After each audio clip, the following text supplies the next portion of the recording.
It's 9 o'clock. Would you please stand and join us for the flag salute?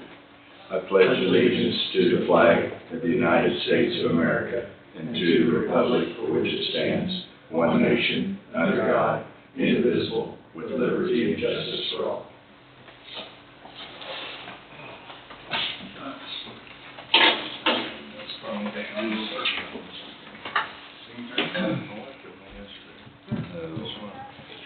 Do I have a motion to approve the minutes of the Monday, April 28th, 2025 meeting as written? So moved. Second. Been moved by Evans Roth and seconded by Barker. Any further discussion? All in favor say aye. Aye. Motion carries.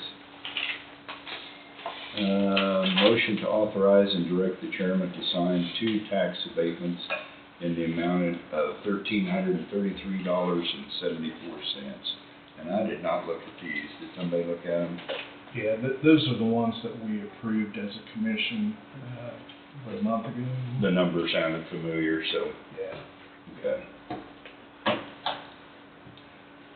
I'll make that motion. Yeah, I'll second it. Okay, then moved by McCurry and seconded by Peterson. Any further discussion? All in favor say aye. Aye. Motion carries. Pardon me.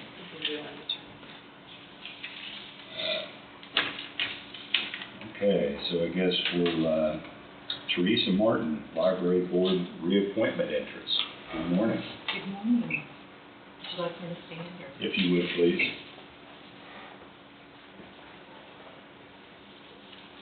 What would you like to know? Well, what can you tell us about yourself and your interest in this? Obviously, it sounds like you've been doing it for some time, so. Just the previous 4 years, I have lived in Burlington for almost 50 years now. I taught at Burlington Middle School for close to 40 years. I retired to take care of my daughter who had progressive disease. After she passed, I needed something to keep myself busy, and the elementary school needed someone, so I taught at the elementary school for several years also, and retired about the same time that I went back to school at the elementary school. I was approached about being on the library board and just really enjoyed doing that and wanted to continue. Felt like we made some really good decisions and made some very beneficial changes, I guess would be how I would look at that. And I think we're on just a fantastic road, and I'd like to continue with that. I am not real involved in the community as much as I used to be. Like I said, I enjoy being on the board. I'm also on the Floyd Lewis Foundation board and very active in my church. That's about it all. I'm Mark's neighbor. What are the biggest challenges that you see that, as being a board member, that the library has going right now? Right now, with some of the proposed changes from the federal government, funding of libraries everywhere is something that we have to really be cognizant of and follow that, and hopefully that will not be taken. I'd also say that there's a challenge in not so much in our community. I don't think we've ever been challenged, but I know in many communities there's been challenges as to services that the library provides, books that are a part of the library. So making sure that we're meeting our own community's needs when it comes to the services that they want, the kind of materials that they'd like to have, the availability of those. But that hasn't been a problem per se. No, Yeah. no, we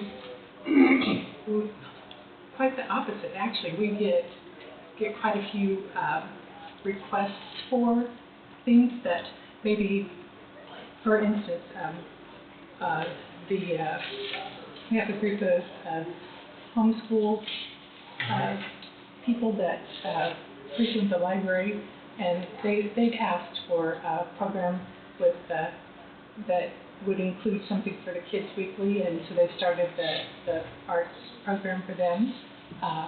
And they requested that some materials be available in the library. They're not exclusive to someone who wants to homeschool. They're perfectly fine for anyone who wants to do some educating of their children. So, you know, instead of saying, take this out of the library because we disapprove of it, we're fortunate enough, I think, to have people that are saying, hey, could you guys get this for us? Is there any way that this could be part of your budget? So, no, we not have that problem at all. Right. That's fingers crossed. It's being that way. Anything with the locations, anything structural wise that you see coming that's going to be an issue? You know, roofs, anything? Well, we've been replacing roofs. We've been, I'm trying to think of probably our biggest budget item this past season had been, I know we replaced one roof, but our computers were all, I want to say 12 years old, so you know, they stopped being able to even have updates on them. So we've replaced those, and I just could not say enough wonderful things about Mary. She was a fine director, and I feel like we are fortunate to have Deb now, and they are very conscious of seeing those needs and projecting into the future. And Stephen, our maintenance guy, is incredible. So, you know, we listen to them because they have done a great job in informing us and keeping things in repair, and also keeping things up to date so that, you know, we're useful and provide the services that are needed. Okay, very good. Very good. Yeah. Thank you. Thank you. Thank you Okay, so much. thanks very much. Is she the only applicant we got from the library board? No, we had two others, right?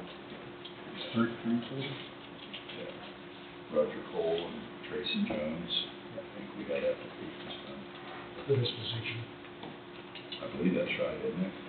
She had my open, yeah. And she's a current member. Yes, she's currently on there. Do we need to fill these today? I think so. We should.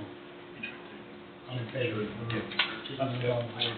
I'm going to move to appoint Teresa Martin to the library board effective May 1st, 2025 until April 30th, 2029. Second. It's been moved by Avendroth and seconded by Peterson. Any further discussion? All in favor say aye. Aye. Motion carries.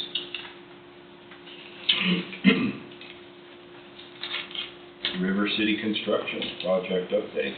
Good morning. Morning. Just run through some big picture items. I apologize for, this is my last week's kind of breakdown. I'll get an updated one to you all next week. But a lot of changes have gone on the past couple of weeks, as you all saw outside, or kind of hitting the ground running on the exterior, curb and gutter. Hopefully get around some of the rain this week. The asphalt is shown to be on there this week. It'd be next week, at least before they get in here. Their duration is a little bit shorter than what we planned on originally. He was out and walked the site early last week, I believe it was, or late the following week. Sorry, my weeks run together at this point, but out and looking, and he's ready to get started, putting some base down and asphalt, but looking to get him in and out pretty quickly here, end of the month. Level 2, they're finishing up the toilet partitions and lockers. We were waiting, we got the wrong brackets for our toilet partitions, so we were waiting on those, and while they're in there, they're finishing up the lockers in the level 2 gang bathrooms. And level 2 is, they're trimming out outlets. There's very few left. They're pretty well doing punch list items. Floors are complete. Level 2 looks like a building, for those of you that have been in there. Level 1 booking and intake, they're starting to set up computers. They sealed concrete floor joints. We added we had to add some column cover plates by a change order throughout the project. Our columns, where they're in the block, they're an 8-inch column and an 8-inch block. So if you can imagine, our blocks are very, very thin. So we added a steel plate over them, and the caulkers are in there. We're going to be caulking those and painting those to get that complete.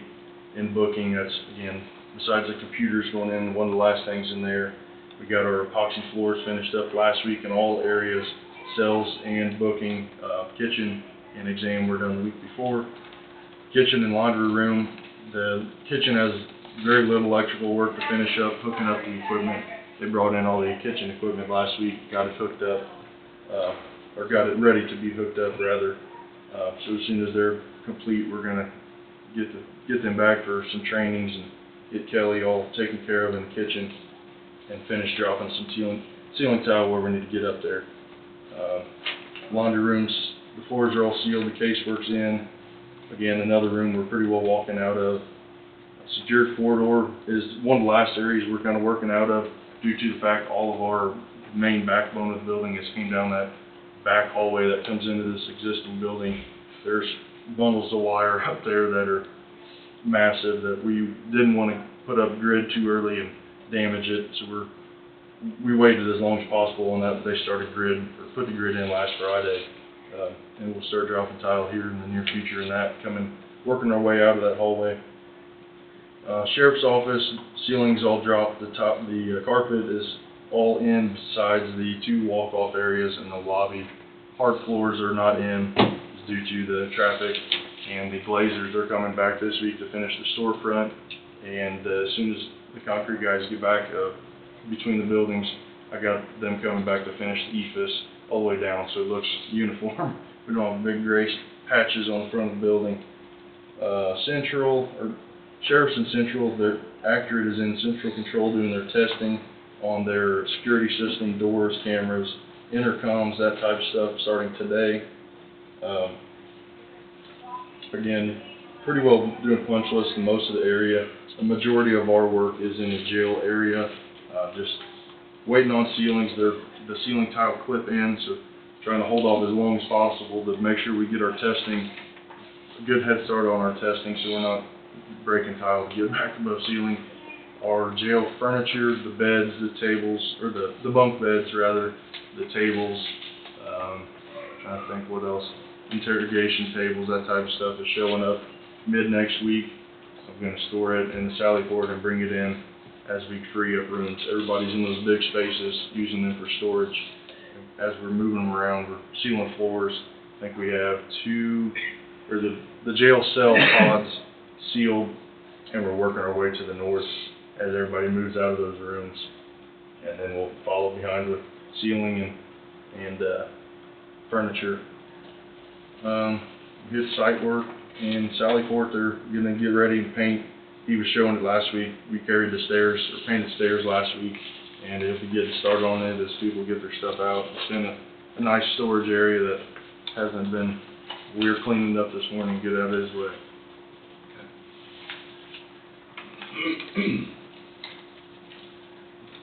So there's been discussion about the, I don't know whether you want to call it backfilling or whatever, along the street out there. And the question was brought up that this was dug down to put a base in for that curbing. So we've got this area next to it.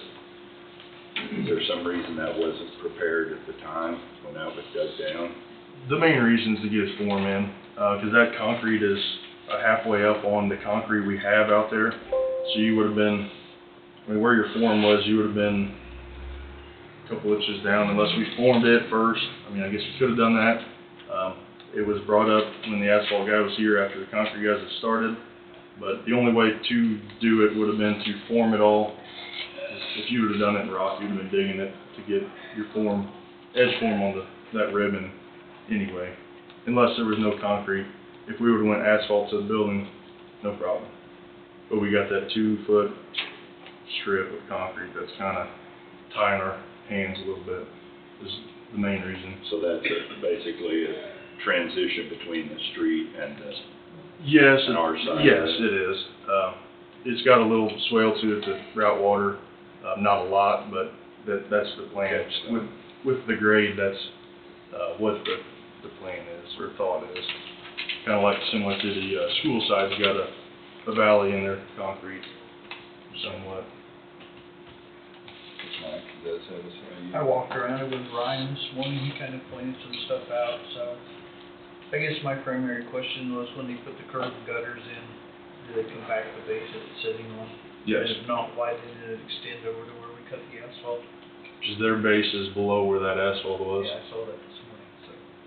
They did have a plate compactor back there on their part, between their forms, but the main reason, their form was lower than what the concrete is. In your curb height, so. Right, yes.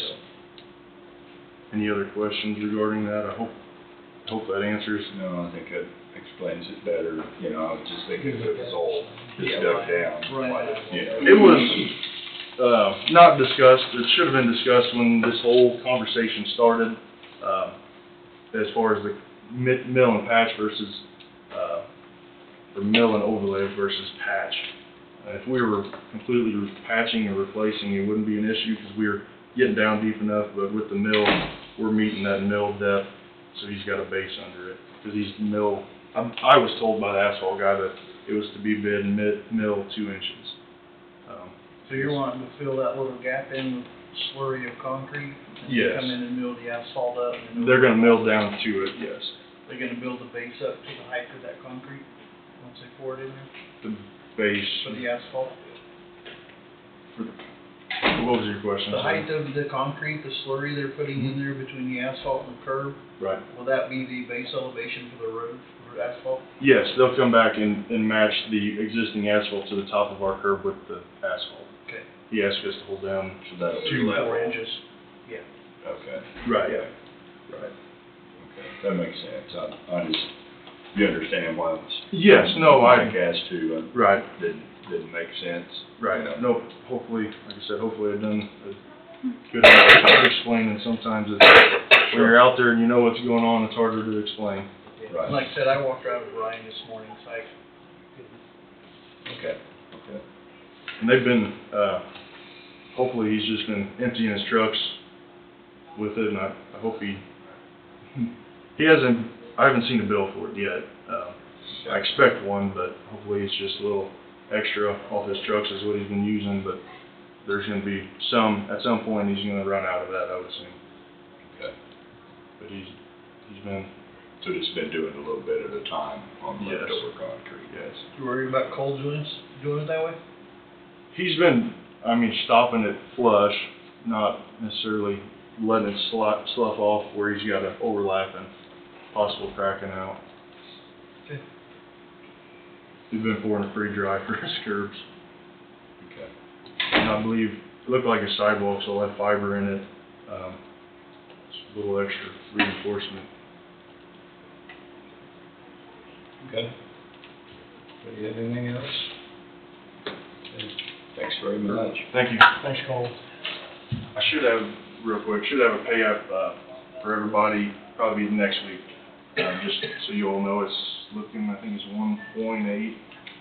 Getting to the end, they're gonna finally start billing for everything they realize they haven't billed for. Right.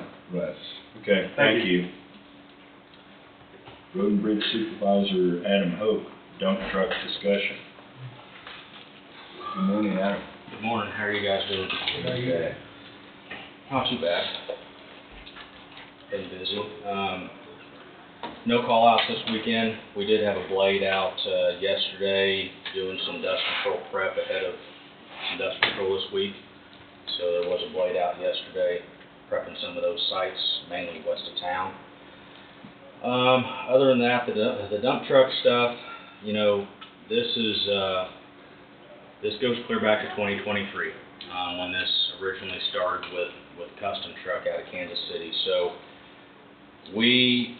I was just made aware that there is some price changes, mainly due to tariffs, according to Mike from Premier Truck out of Missouri, who is in charge of our cabin chassis. On the construction dump, and he did take some stuff off of this truck, which made it a decrease in price of $3,344 on the cab and chassis itself for our construction dump truck. The snow and ice truck did have an increase of $3,965, which is a difference of $621 overall total cost of these two cab and chassis.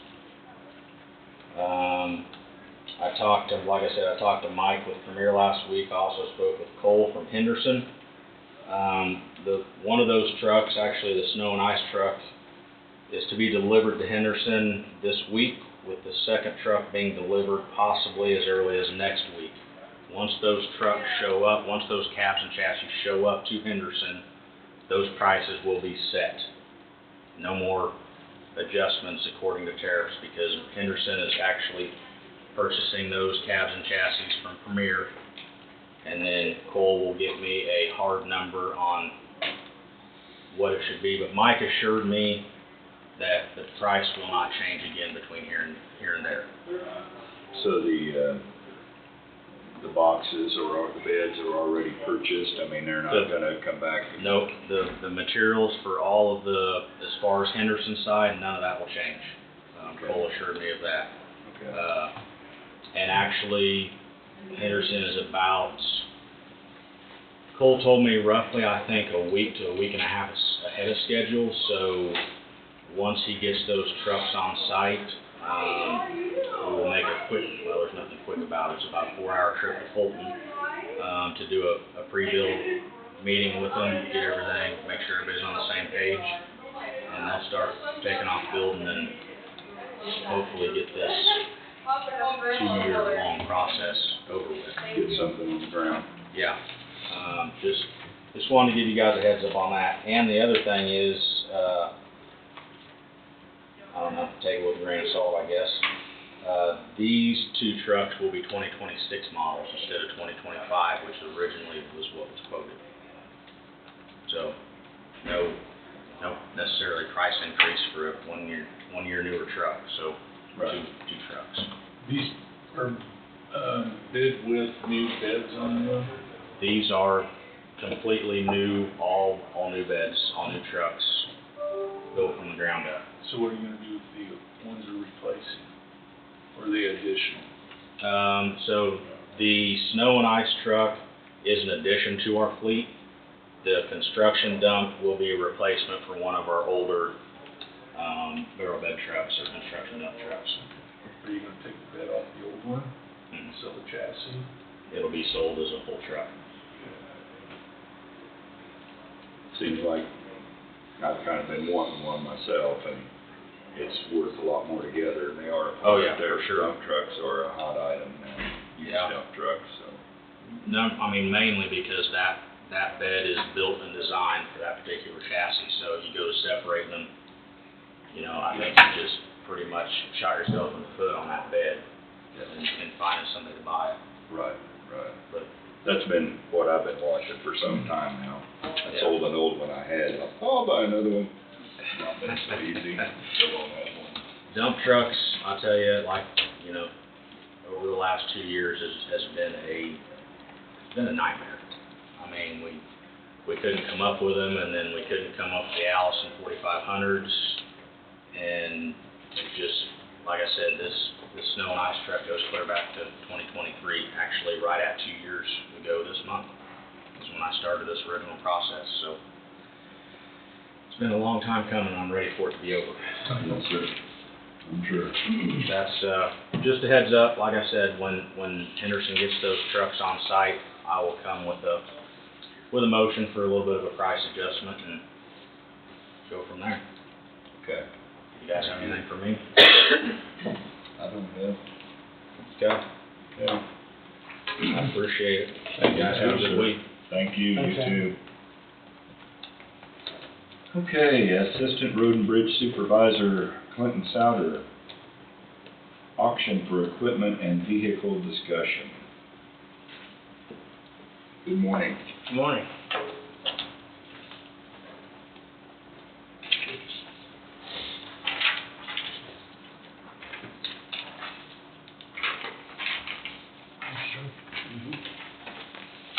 Thank you.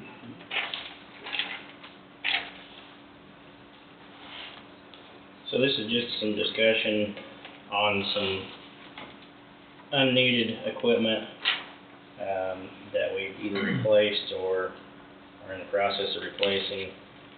There's been some previous discussion on selling some of this stuff locally, so we're just kind of bringing it to you guys to go over and just be aware that we're in the process of, we haven't got a hold of Skillman's yet, but we're wanting to get hold of them and get information from them and proceed with trying to get stuff put on their next auction, which will be the 26th of this month. So, would we have time to, did you get done typing here? If we were gonna dispose of stuff, do we have time to get a notice and get it done by the 26th? Well, sorry to interrupt, but what our thought was, we would give you guys some time to mill it over, and I can come next week with a notice to dispose it, if that works, or you guys can do it now, it's up to you. Yeah, I mean, Maybe only 2 weeks. You gotta run for 2 weeks, which if I brought it next week, it would still have 2 Thursdays to run. okay, I just wanted to make sure we didn't, Right, Mark? you know, we want to give them time to get it advertised, and we didn't want to run down and not have enough time for a notice as well. What'd you say this next sale was? The 26th. So these- Memorial Day. These are all stuff you want to get rid of? Yep.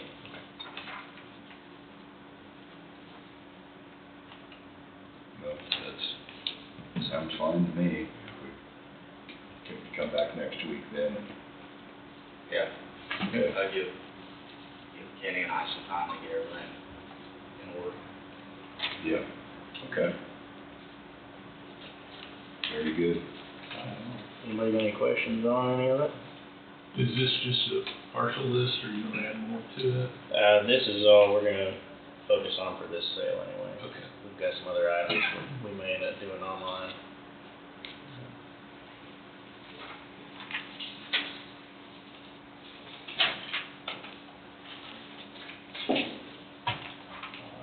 Okay. Thank you. Thank you.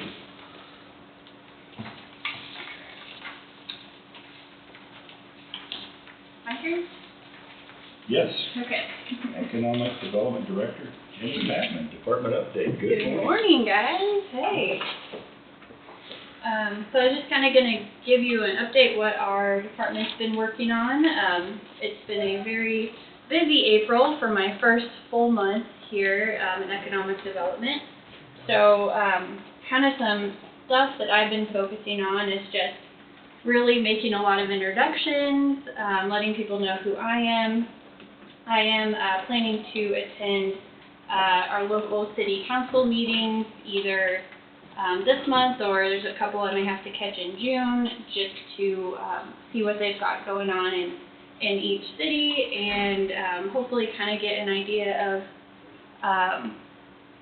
if there's any projects that they want to be working on that my office might be able to support doing that. And then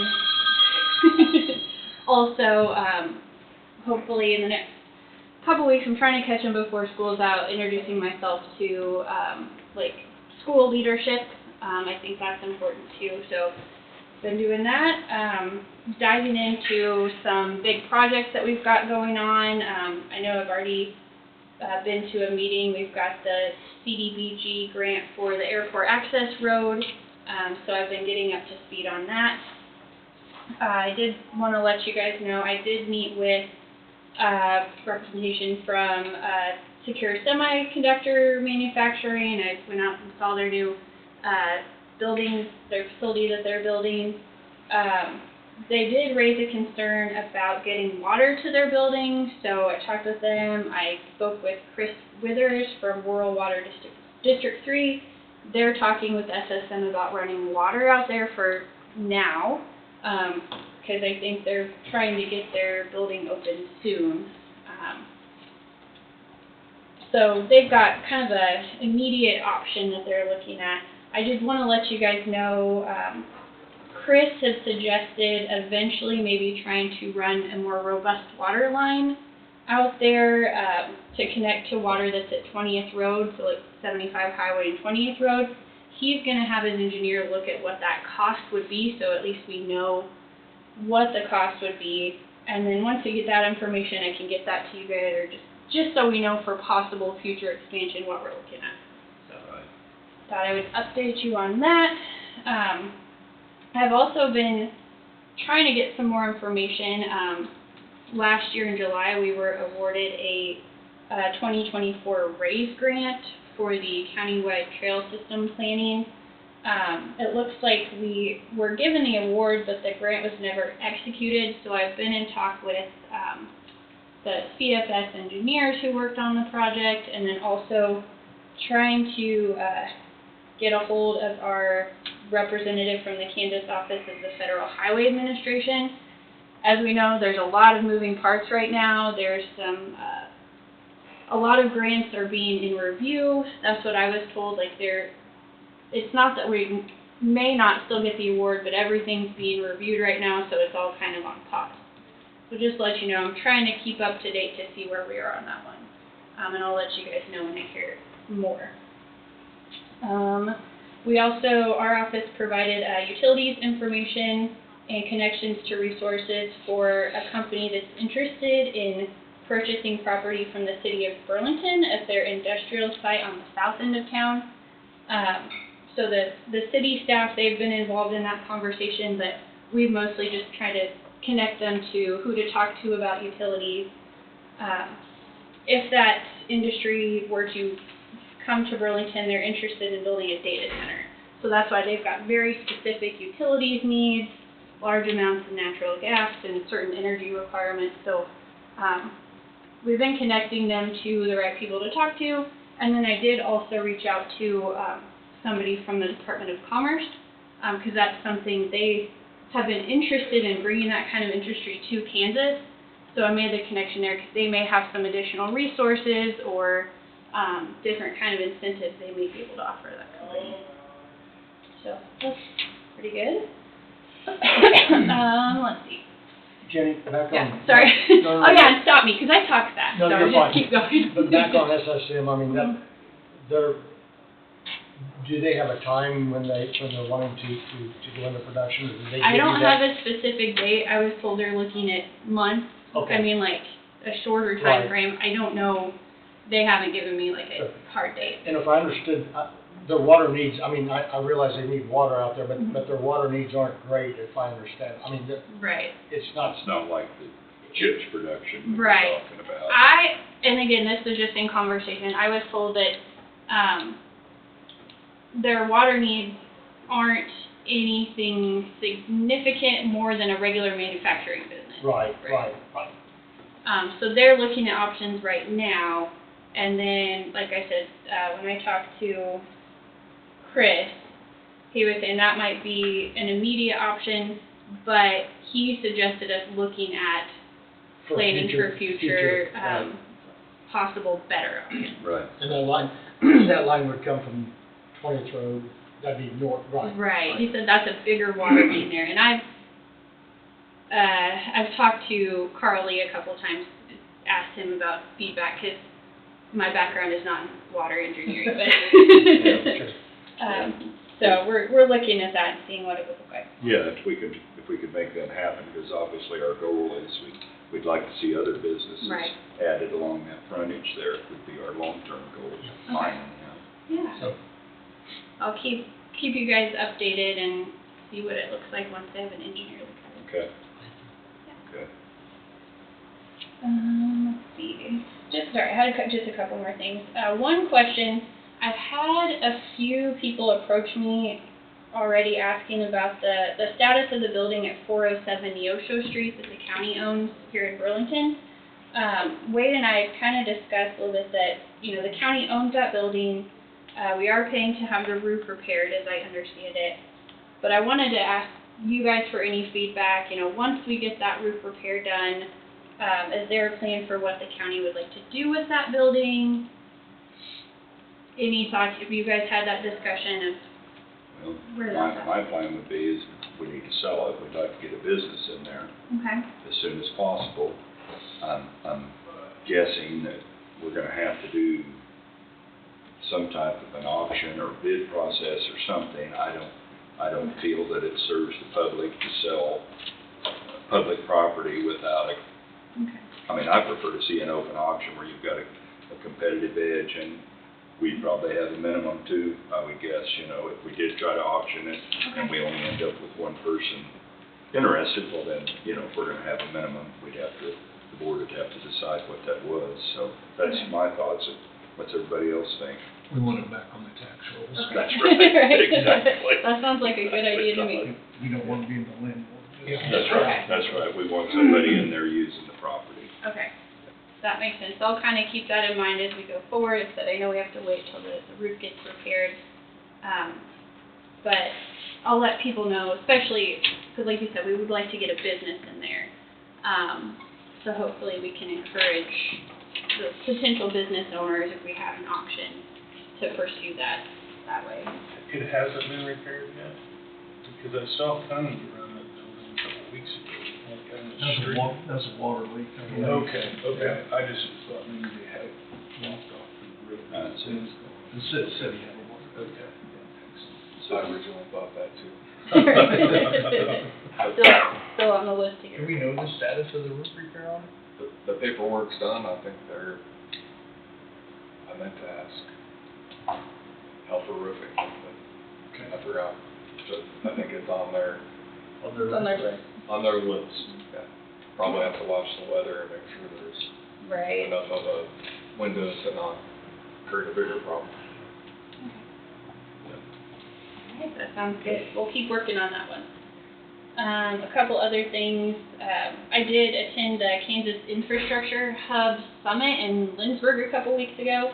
I wanted to let you guys know, I brought back some good resources, especially about grants. They talked a lot about grants related to water, transportation and roads, broadband, and other infrastructure needs. And they also talked a lot right now about the federal landscape with grants, and kind of what their big takeaway was that there's a lot of grants right now that are on pause, or normal water grants or things like that come out every year that maybe aren't out now, but they still suggested if your community has a need or an interest to kind of get ready, have everything prepped and ready to go, because they suspect when some of these grants come out, they might have a short window for application. Like they'll come out and then you got to be ready to move on it. So as I start hearing those kind of things, we'll help whoever get prepped and ready to go on those. And then they also mentioned that like the state of Kansas still has some funding available, and they're very interested in funding opportunities that are ready to go, shovel ready, and that create jobs. I've heard that quite a bit. Kansas wants to create more jobs. So. And that goes back to a water line being here. Right. Build river sites. Yes. Right. Yeah, and That'd be a actually. Good angle to approach that from. Yeah, I do have upcoming meetings with someone from the Infrastructure Hub Technical Assistance to talk about potential funding opportunities for that project too. So. That'd be great. Yes. And something else I'm working on, it's not a huge project, but I am partnering with our new Chamber of Commerce director. There's a Kansas Department of Commerce grant out right now called the Signs Grant. It's not a huge grant, but it helps downtown businesses that want to create new signage on their storefronts. So through working with Cherie, we've got, I think, 4 local businesses that may have been planning to do signs anyway, or may be working on signs. So I've just kind of been working with her. It's not a very lengthy grant application. Mostly you just need to know what the cost is going to be and have the business on board. So we are working on that. There's no deadline for that one, but they are awarding grants and reviewing them as they get them. So I'm hoping if we have an application to put in, we'll be able to do it like soon. That one. The only other things I had, I did want to let you guys know I will be out of office the first week of June. I had kind of pre-planned travel, and I had mentioned that to Todd even before I accepted the position. So I'll be out of office that week, but I'll have everything with Rhonda will be here, and I'll still have my email if there's like something comes up that I need to handle that week, but it should be fine. And then I am planning the Tourism and Visitors Board meeting. We would like to have it on June 10th. We're getting it posted in the newspaper. And the only question I have for you guys is typically a commissioner does represent on that board, and I wasn't sure, it was Tom, but I don't know if this year who that would be or how you guys want to decide who would like to come sit and talk to us about tourism. Did appoint Tom, and then I sat on that board before, and then when I got on the commission, my term ended. Would you be interested? Yeah, if we need a commissioner, I would be interested. Well, that'd be great. That's my opinion. Me too. Okay. Do you guys need anything else, or I can just give you the information? Do we need to do a motion on that, or?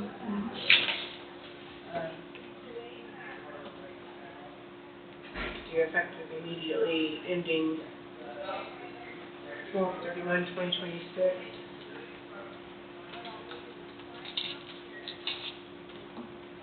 Okay, I would move to appoint Mark Peterson to the Tourism and Visitors Board, effective immediately ending 12/31/2026. I'm sorry, I'll second it.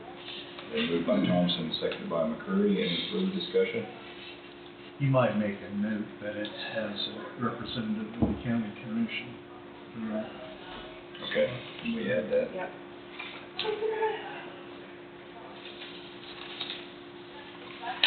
As a, what did you say, As a representative of the county commission, Yeah, it's supposed to be made up of certain people, Yes. and then some at-large positions. This that one would would be the clarify county that. commission. Appoint Mark Peterson to the Tourism and Visitors Board as a representative of the county commission, effective immediately ending 12/31/2026. I'm still good with my motion. You too, McCurry? Any further discussion? All in favor, say aye. Aye. Motion carries. Thank you. Mark. Thank you. No problem. And so we're planning to meet on June 10th. We're still trying to figure out the time, so I'll loop you in on it. All right. I have 1 or 2 minutes left. The only other thing I had, Andy said it might be good to update you guys on where we are with our Coffee County revolving loan fund. So it did print out. Right now we've got, how many have we had? We've got 3 businesses with outstanding loans. Here is where we're at April.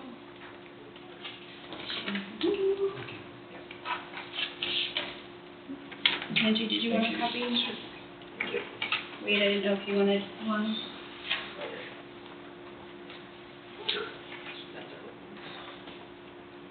So we've got 3 businesses in good standing, and then also, I don't think I wrote that on your guys's, but our final balance as of March 31st, 2025 in that fund is $521,810.92. Okay. So it looks like everyone's current. So great. I don't know if you guys had any other questions on that. Okay. Nice. I don't even know where we're at. Do I have like 2 more minutes or? 2? Okay. Oh yeah. Yeah, Okay. we're fine, yeah. I never know if I'm talking too fast or too slow. I'll speak for myself. We need a break before, once we get done. No, I'll just give you this, No, guys. you're fine. I You got wanted plenty of to time. tell you guys about something kind of cool that we got in our office called Placer AI, and I've got some handouts. It's a program we just signed up for. Rhonda had already been getting some information on this before I started, and we looked into it. We're going to try it out for this year. It's kind of a cool thing. I think could be good. Actually, I did have a couple of extra copies. That's good. I think we'll Yeah, so this is a program that can give us some pretty neat data for businesses, retail or otherwise for our county. I didn't get one.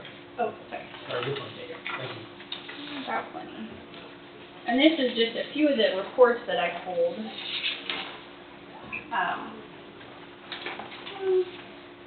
So what it is they use cell phone data, and you know, people, when you visit a business, when you go somewhere, it tracks where you go, how long you stayed there. We can get data for, you know, say, hey, we want to look at all of our gas stations in the county and see how many people are visiting our gas stations. You can get that data. It can break it down into monthly, yearly.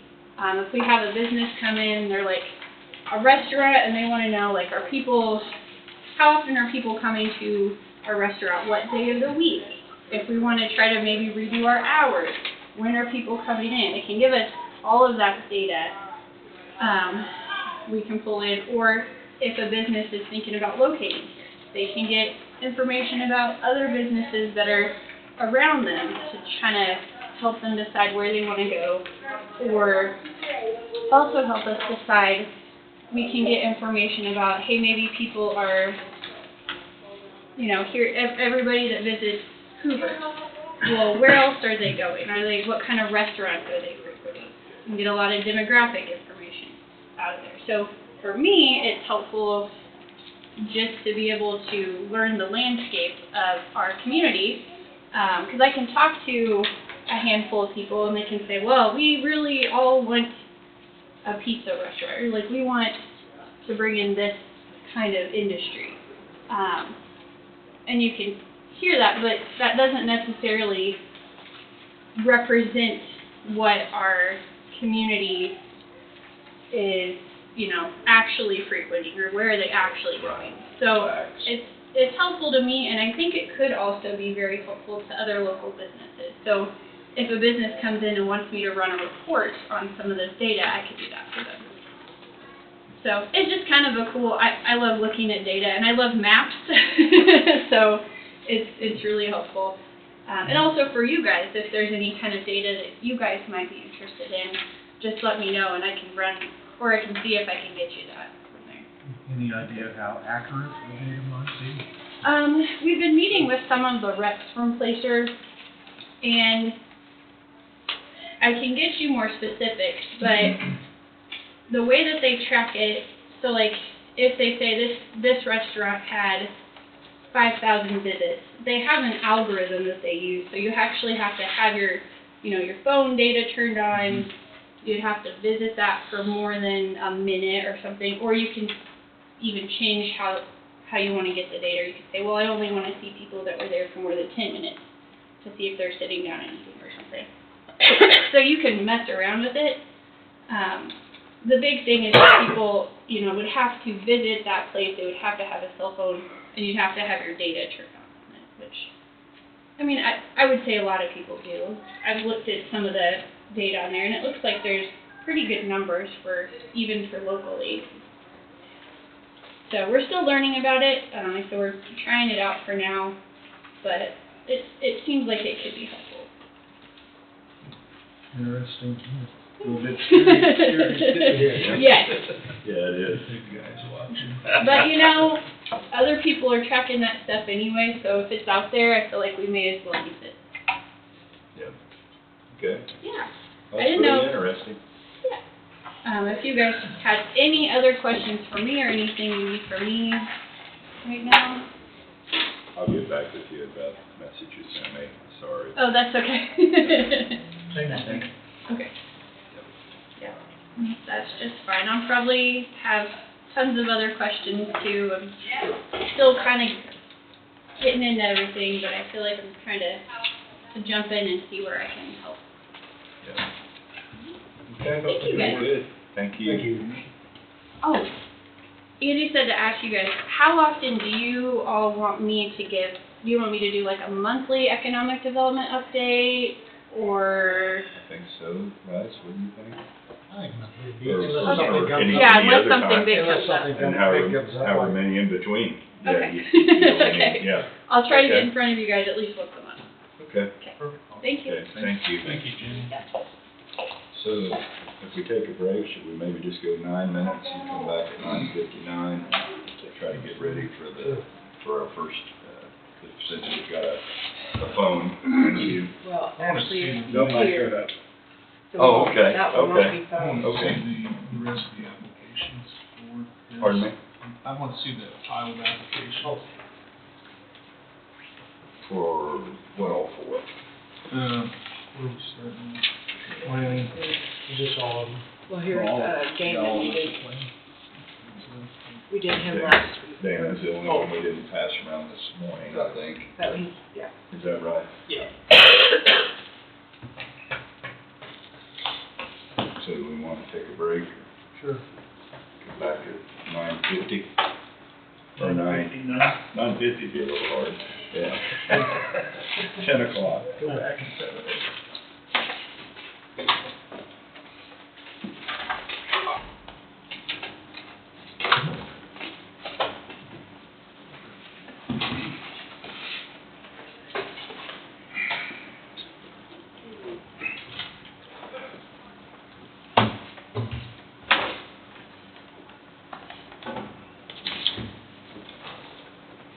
Good thing we're at 50 minutes. I said 10 o'clock after we found out Brett was going to be here instead of on the phone, so we're fine. My apologies. That's okay. My bad too, I didn't hear that.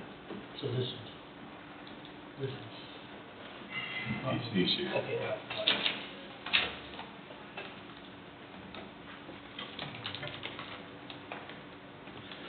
Okay, it's 10 o'clock. I guess we'll start with the interviews for the Planning and Zoning Board. I'll just take a second. Every time we have a large group, we usually try to remind everybody that the board's policy is that out of respect for the people that are on the agenda, we don't take public comments until the end of the meeting. So now the board may ask a question of a person that's here with the public or a county employee, like Heidi is here, you know, if she has something to add, then the county employees talk, but out of respect for everyone that's speaking, we hold the comments till the end, so. Okay, well, I guess we'll start with Brett Thorne, Planning and Zoning Board of Interest. Good morning. Morning. I'm from Lebo, Kansas, and I figured since there's been a little bit of a issue brought up recently in the county towards wastewater injection, and I've got 22 years experience in that, from 1999 to 2021, and that's when I changed over officially into a different business. But I'm familiar with all the regulations and kind of know the ins and outs of everything in terms of what you need to watch for and this and that, and make sure that, you know, if somebody is doing something wrong, maybe, you know, help out in whatever way to correct the issue instead of making a big to-do out of it if it's I'm curious, unnecessary. did you do injection then? I mean, Yes, sir. Is that Yeah. what you did? Yes, sir.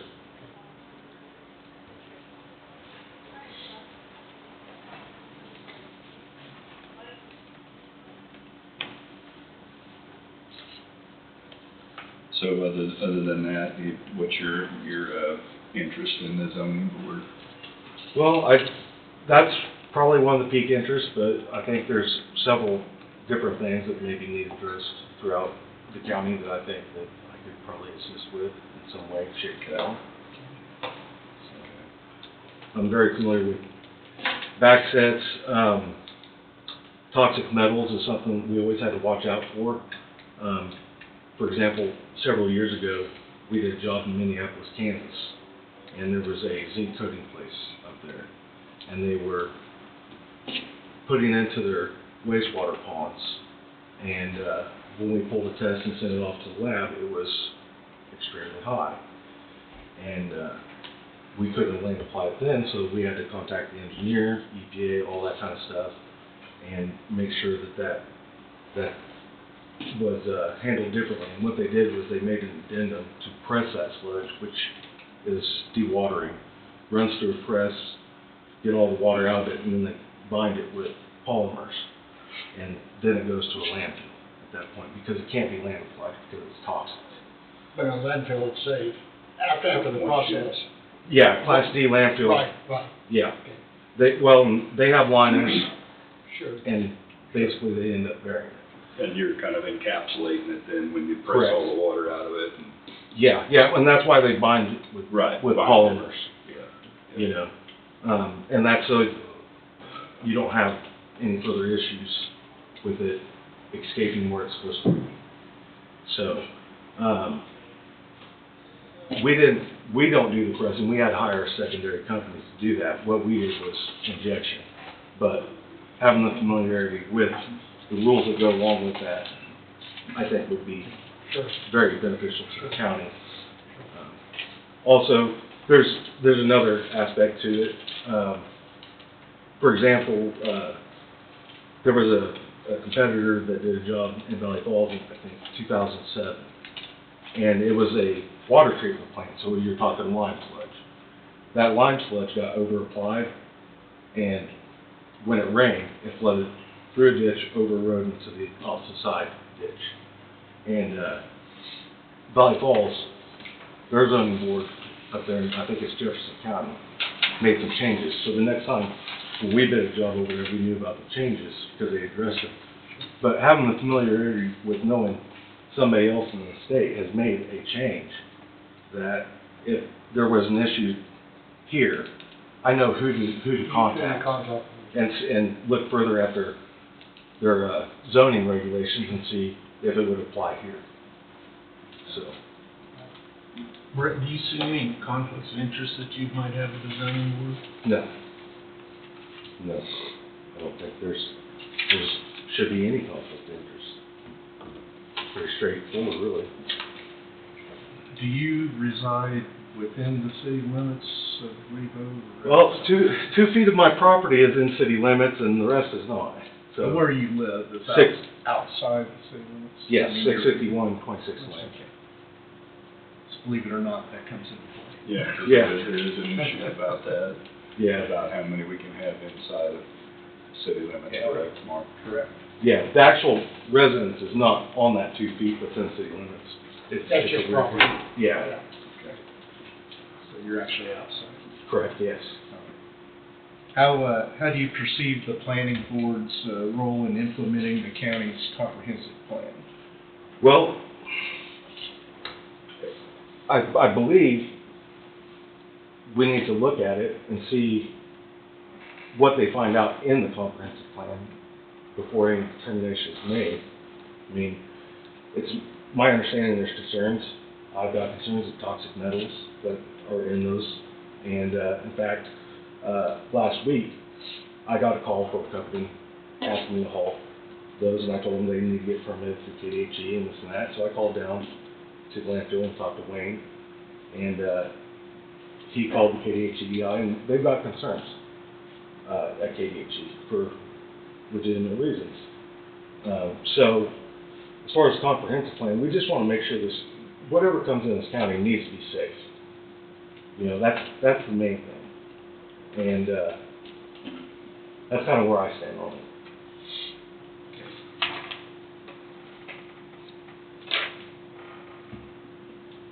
Anybody else have anything for me?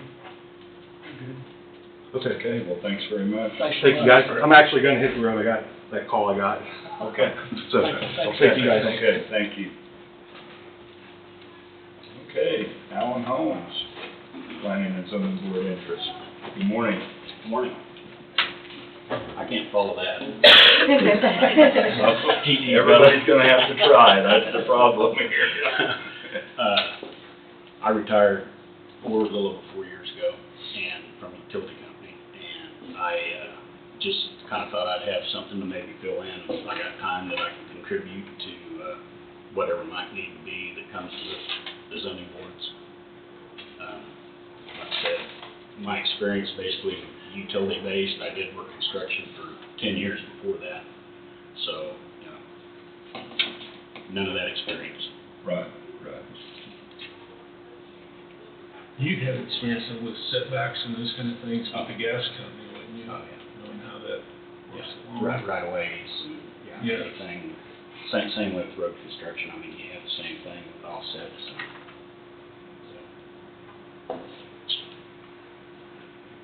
I guess I had kind of the same question I asked Brett. I mean, but you do live within the city limits of Lebo, correct? I do. My residence is in the city limits, and then I have county property behind it, so, but yeah, utility easement down through there splits it, keeps me in town.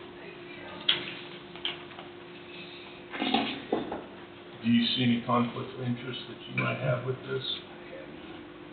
I've got an open mind, pretty much. You're gonna know what's on it, if, when it comes to that. If there's something that needs to be said, I got, you listen to both sides and make a decision.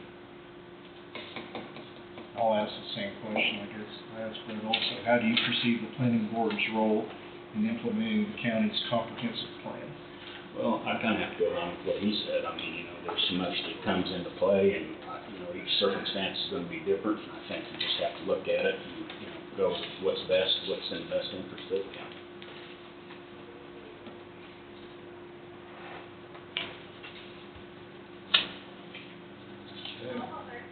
Anybody have anything else?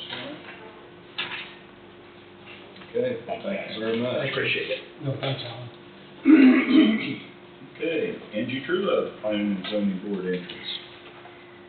I don't know if I can follow either one of those, but I am Angie Trulove, a lifelong resident of Coffee County, and I am not any stranger to being on board. I'm on the USDA board. I've been on it for over 6 years. I'll finish with 9 years total. And I also have been on the Kansas State Extension Office board, representing the agricultural community on that board.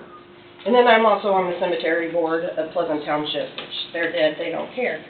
So, but I'm not, no complaints that I know of, except for a little mowing here and there, but otherwise I am familiar with the boards, and, just, came in and got my solid in the paper that you were needing it, and I came in and got my application and got it in on a timely due date, and here I am.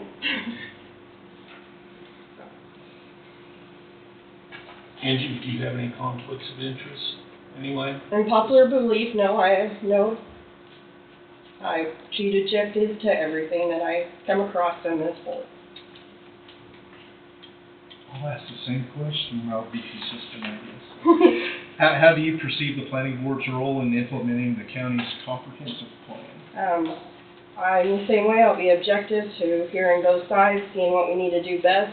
I do think it's very important to look out for the agricultural of Coffee County and our future generation that's coming up, and bringing our future generation back to stay in Coffee County, to want to raise our kids and be blessed like we have been.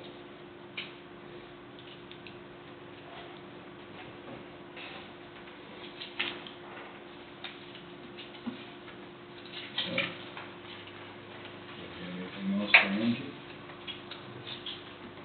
Thank you. Okay, thank you. I guess there's no reason you can't keep moving, is there? Yeah, might as well, I figured everybody's here. Yeah. So, okay. Art Friend, Planning and Zoning Board. Morning, Art. Morning.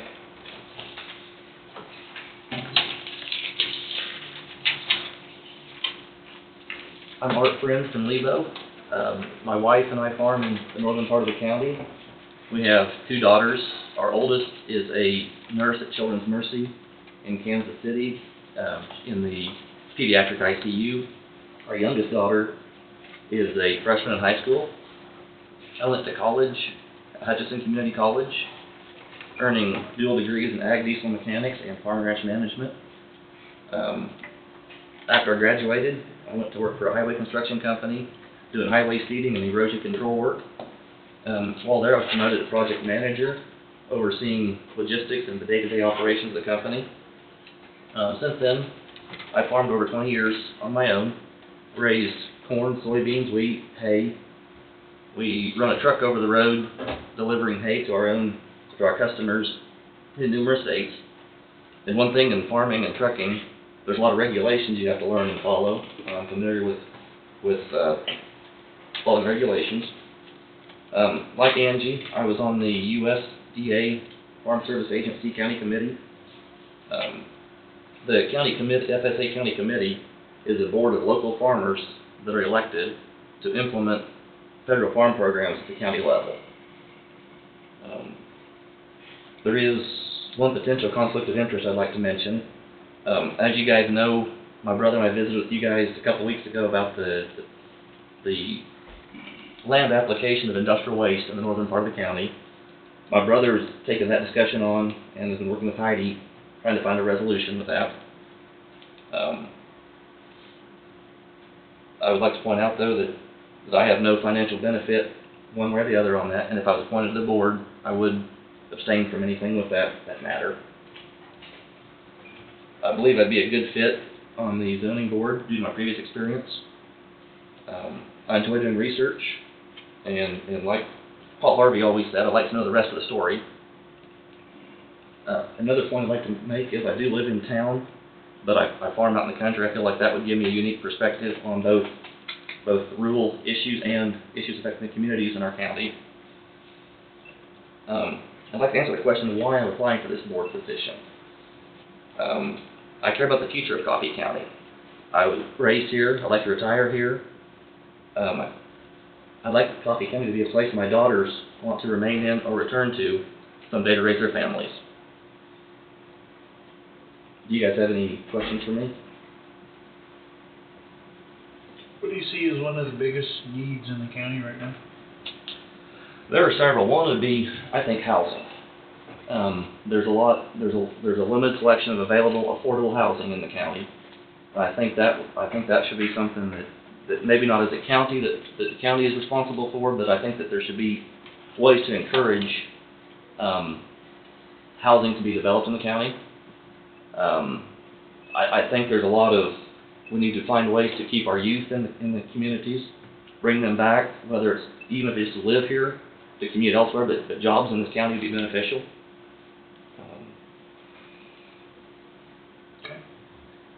How do you perceive the planning board's role in implementing the county's comprehensive plan? I think the zoning board should have maybe not exclusive role in it, but they should be highly involved in it. But again, it would be a case-by-case basis depending upon the situation. And the zoning board should have a lot of say in developing the comprehensive plan, I feel like, along with others in that type of position in the county too. You wouldn't have any problem if you were selected by recusing yourself if anything came up about the application of industrial? Not at all. Not at all. Step aside. I'd step aside, yes, correct. Hopefully that won't be a long-term issue. Hopefully it'll be addressed quickly and that'll be out of the way. So it won't be an issue. So your brother's working with Heidi now? Correct, yeah. Yeah. I think there's a few other neighbors in that area involved too. Oh, I'm sure. Yeah. But I don't have any financial interest in that. I do rent the land around it, but. Right, but as far as it being on your property or anything, it's not on your property? Correct, correct.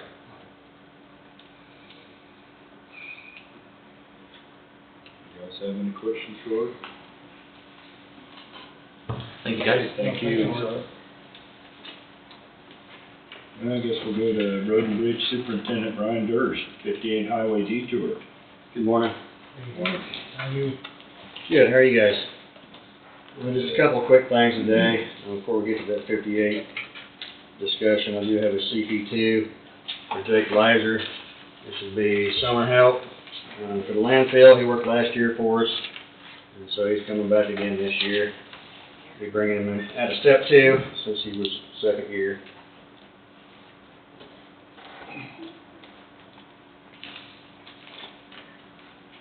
So how many interns that put you in? Okay. Summer help? Yeah. We're gonna wind up with 10. 10? Yeah. I was just curious. I think we still have about, once school gets out, there'll be about 4 more come on. Okay. A couple college kids, so we've got 4 on right now. He's number 5. We've got 5 yet to come on. Okay. I move to authorize and direct the chairman to sign the CP2 for Jake Leiser, labor crew member, wage classification 5-2, wage $15.82, effective May 3rd, 2025. Number of hours worked not to exceed 1,000. I'll second that. Been moved by Peterson and seconded by Barker. Any further discussion? All in favor say aye. Aye. Motion carries. All right, thank you. Next is just some more discussion on the 58 detour. So I had the resolution quite a while back that allowed us to resurrect some stop signs up in the area. We're just expanding on that a little bit. We've got a need to post some speed limit signs, and this would be around Leroy there, 5th Road, Treeful, Underwood, out in that area. Still having an issue with a lot of traffic taking that route around there, and just trying to get them slowed down. Some are driving pretty crazy, but this should just be something that would be enforceable after it passes this resolution. So we'll get this done, get those put up, and just keep dealing with it the best we can. I'm trying to get the traffic to cooperate. Okay. Motion based upon the recommendation of the Road and Bridge Superintendent to approve resolution number 2025-946A, a resolution establishing speed limit signs and authorized traffic control signs within the traffic control plan for project 58-16 KA 5701-01. Also moved. I'll second. Been moved by Thompson and seconded by McCurry. Any further discussion? All in favor say aye. Aye. Motion carries. Brian, do you have enough of those in stock to put up? Yeah. Yep.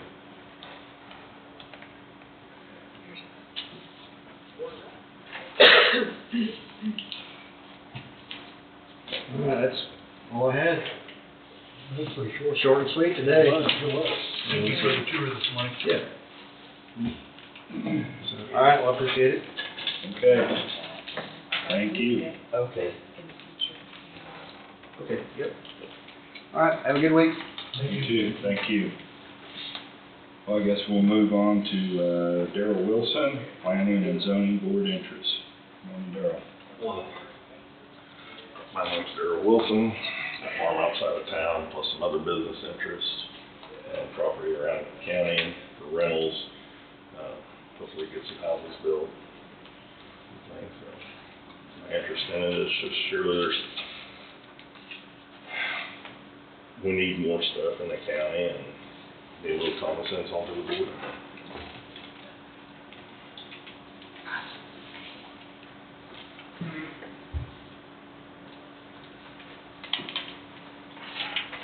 Do you have any conflicts of interest with this? I don't have any conflict of interest. You have no land leased in it? Into what? To the solar project? I personally have no land leased into a solar project. No family, no nothing? Family has land leased into a solar project. But if I might say that the planning commission has way more projects going on than a possible solar project. And so I don't sure how one project can affect anything. And I'm also a firm believer that my personal feelings, if you can't put your personal feelings aside for anything, is, you know, and listen to the logic and what research tells us is more important. That's my opinion on that. So how do you perceive the planning board's role in implementing the county's comprehensive plan? I think that's going to depend, you know, comprehensive plan, we're going to have to find out what's on the comprehensive plan and see what direction things are going to go with that. I don't know what the comprehensive plan's even remotely going to say or direct at the county. Or what's entailed in what. Yeah, I mean, Right. it's too early to even possibly know. So I guess we'll have to take that one step at a time and see how that, what they come back with and where the county wants to go with that. And that's still being determined on what's going to be in that plan and everything. I mean, Yeah, I don't know where that's going. Right. I do, you know, what we brought up earlier about what the county needs. The county needs jobs. We can worry about housing, but, there's a lot of houses on the market right now, and a lot of them aren't selling. There's lack of jobbers, lack of interest in moving in right now. People come in and want to rent, but there's not anybody wanting to buy houses, and that doesn't do us any good. We need people to come in and stay for the long term.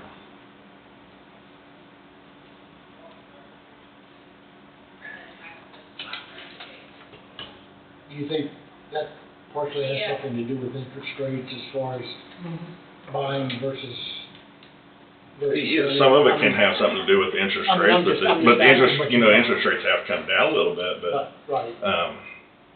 It's, Emporia has seen how many jobs lost, and you talk to real estate agents out there, Emporia hasn't seen much of a soft market yet. Coffee County has, especially in this area, so. I think you gotta have both of them at the same time, jobs and housing to go together. That is true, but we Sustainable. have housing now, we have quite a bit of housing on it, and I know that, quite a few of the houses, they've been having to drop their prices on some of them, because there isn't people wanting to move in. Whether that has to do with a lot of the other stuff going on right now, there's a lot of conflict in the county, so. Everybody needs to put their personal opinion aside on whatever, and, look at what we really need. Do you have any more questions for me? Yeah, are you able to commit to attending regular planning board meetings, site visits, and public hearings? Luckily I am, because I'm my own boss, so I can set time aside. There is an advantage to that, isn't there? There is. There's also a disadvantage. There's a lot of advantages. I know. And a disadvantage. Okay. Well, thank you. Well, I guess our phone one is at 10:35, so why don't we skip over that and move on down the list? That suits everybody okay? So, Bobby Leadham, Planning and Zoning Board Interest. Morning, guys. Morning, Bobby. I do have interest in this board. I have a lot of business experience. I've opened a business from scratch. Also opened another one in another town. So I've dealt with politics from another county to open up another store. Successful in the farming and cattle and hay business. I think the question's going to be asked, do I have a conflict of interest in the Planning and Zoning Board? How do you answer that? You can abstain. You still have an interest. There's no sense in beating around the bush. Everybody knows what we're doing here. As far as comprehensive study, I think that's a good move for the county. I pay attention to Lyon County losing job after job. And what are we doing as a county to create jobs? So whether the zoning and planning board, has a factor in that, that's yet to be determined.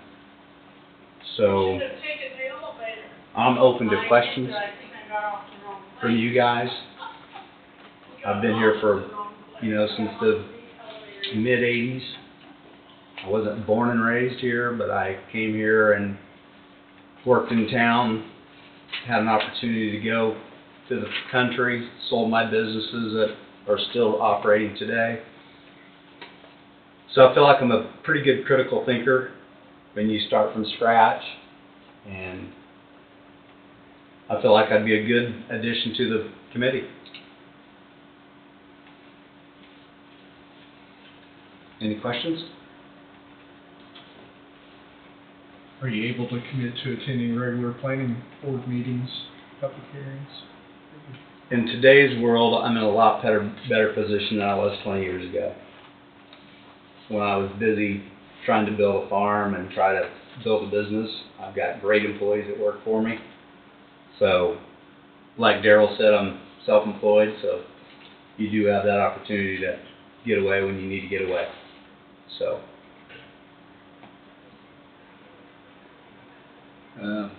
How would you ensure fairness in evaluating an application for a project, especially when public opinion is strongly divided?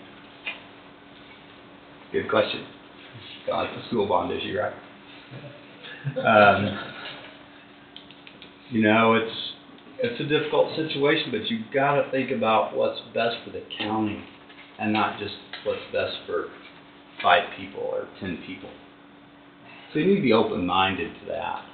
And I feel like I'm very open-minded to a lot of that. I talk to my employees about projects. Just because I'm the boss doesn't mean I'm right all the time. And so you got to be open-minded to be able to move the needle forward. Let's don't go backwards. Let's go forward. And I tell my employees that all the time. If we're standing still, we're going backwards because everybody else is moving forward, and we're not.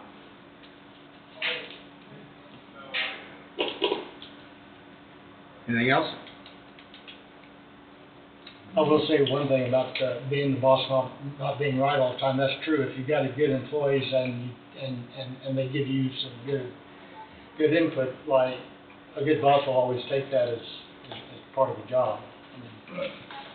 That's why we pay them. I mean, yeah, that's right. That's why we pay them. Don't be closed-minded. Yeah. Yep, right. All good? Okay.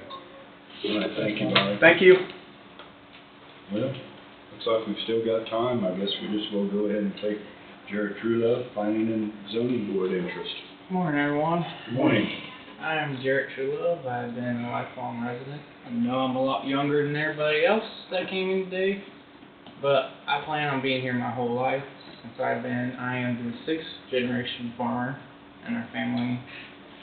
And I know a lot of buddies that are the same way like me. They want to continue their life around here farming and keeping their family growing.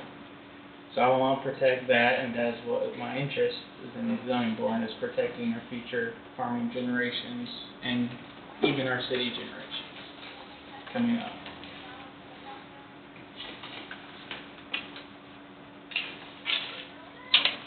Jared, do you have any conflicts of interest with this? No, I do board of not. any sort?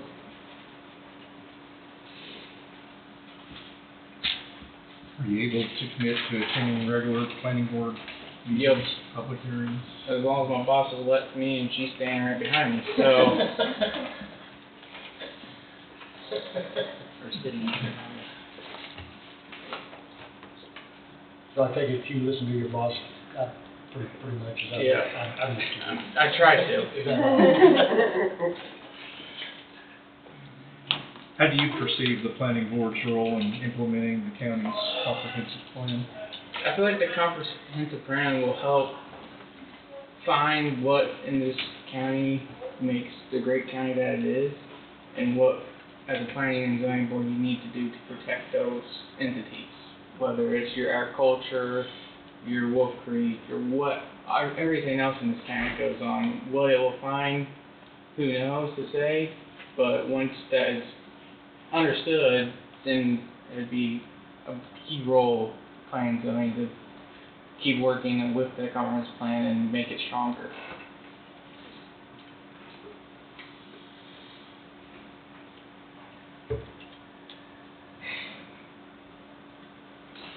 Well, anybody else have any more questions?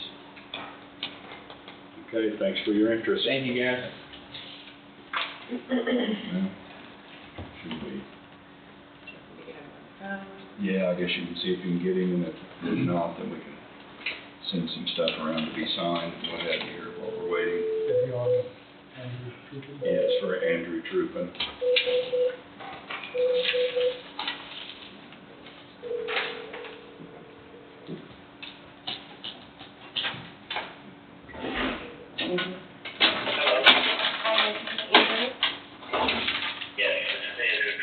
Okay, hold on one moment. I've got Chairman Wade Thompson here to talk to you.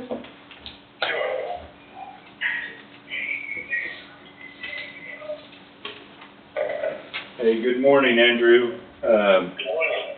So I guess we've some of the members here have kind of got some questions that we've tried to repeatedly ask the different applicants, so we'll see if you can hear them, and if you can't, I'll try to repeat them to the best of my ability. Yes, and give us a background like we have the other ones. Yeah, I guess to begin with, if you can give us a little background of your, you know, your life and your business and your experience, can you give us that? Yes. I spent most of my years as an engineer and a professor of physics, and I retired from Palm Beach State College in 2022. I first started purchasing land in Coffee County in 2010, and I came here sort of like a snowbird for about 10 years. I built a small house on the land I purchased, and then I moved here permanently after I retired in 2022. My age is 72. Okay. And as far as what I do is I'm a landowner who leases to farmers, and I do a little homesteading. I have vegetables and chickens, and I also do what retired people do. And basically, that's my background. And I've been in public settings before. For example, I was a vice president of a condo in Banyan Tree Village in Florida for I'm guessing about 6 years. And I've been in college committees that hire and fire people and set policy for colleges and universities. And what else? What I'd like to bring to the Planning and Zoning Board is a very high level of expertise in problem solving, including engineering issues, of which land use is part of. Okay, I think, go ahead. So, what I think is something, I'll give an example. Yeah, I've been familiar with zoning boards in the past since I've had a hobby of building homes. And I built homes, for example, in New York State, in Oregon, Washington, and in Kansas. So, I'm familiar with interacting with zoning boards. For the most part, I want to give an example of what I can do to help make regulations more accurate, for example, and better. There was a regulation adopted last year by the Planning and Zoning Board that required a quarter mile setback from a person's home at the edge of a property. And this setback required, for example, if you had 160 acres, that quarter mile would reduce the amount of land available for something like solar panels to zero if the homes were located on each side of 160 acres square. And if they were located in the center, it would reduce the 160 acres available to 19 acres. And in a sort of a pattern that looks a little bit like a Pittsburgh Steelers symbol. Now, there was another section of the zoning board that was voted and adopted, is that for every 640 acres, as I recall, at least the only amount of land of a 640 acre section would be 160 acres. And if you calculate that, you can see that 160 acre square, if it's centered in the 640 acres, would have a quarter mile setback on each side. So those two regulations are almost exactly the same thing, and you would probably be able to get by with just one regulation. That's just one example of an oversight that might have been avoided had I been on that board. Okay, well, I think one of the other questions that has been asked is, do you view that you would have a conflict of interest on this board? Well, not really. I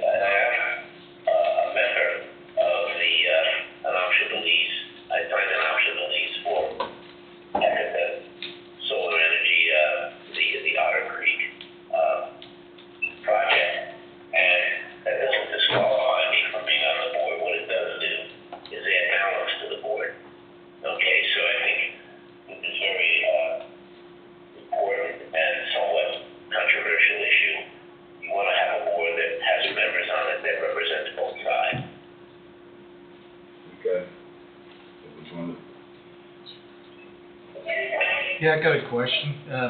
Can you hear me? Yeah. Okay. How would you ensure fairness in evaluating an application for a project, especially when public opinion is strongly divided? Well, it depends on, how the public sits on something. Let's say, for example, something comes up with the Hackensack project that you have a very strong public opinion that's against it because people don't like the fact that solar panels cover so much land is really the issue. And then comes along the Evergy company, which runs the nuclear power plant, and they are very strongly in favor of it. It becomes an issue is how much, if Evergy provides over 80% of the revenue for Coffee County, you have to weigh the Evergy project as a whole of contribution, and you have to evaluate whether the resistance to the project that's on the table is based on factual evidence versus fears that people might have that are not factually based. So you have to the fairly balance it is to very carefully go over every fact that is being brought forth by people's concerns and to weigh them based on the evidence. If people think, for example, that solar panels leach contaminants into the ground, you have to say, okay, do they or do they not? Is it only when they're actually taken to a landfill that they do that? Or if it's an issue while they're actually on site? So this is a complicated issue because there's so many things that have been brought up, and each one of those things has to be looked at based on empirical evidence to whether the issues are important or not important. So that's one way of trying to issue fairness is to examine issues with a very high level of scrutiny to verify the truth of the people's concerns. Mr. Truitt, are you taking any compensation from Hecate at this time? No, well, I am in the sense that I have an option to lease. But you are being compensated right now. I'm being paid a small amount for the right for Hecate to exercise a lease once approval is given to the project. Now, let me tell you exactly what that compensation is. I have 172 acres in the Hecate project south of the John Redmond Reservoir, and the option to lease pays somewhere between $4,000 and $5,500, or maybe even $6,000, depending on how long the option lasts. It starts at about $4,000 a year, okay, and then increases to about $6,000 over a 4 or 5 year period. And with respect to the panels, once they're built, then the actual amount goes up. But right now, the compensation I'm getting from Hecate is approximately $4,000. I haven't been compensated this year yet.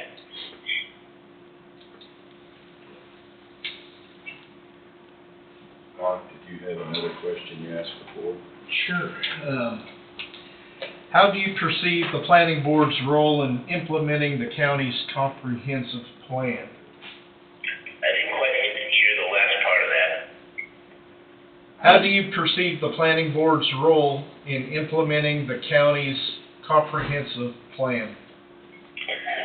Well, what they do is they provide advice to the commissioners, and the commissioners act on that advice, whether they agree with it or disagree with it. It should be considered sound advice. It should be free of obvious discrepancies and redundancies.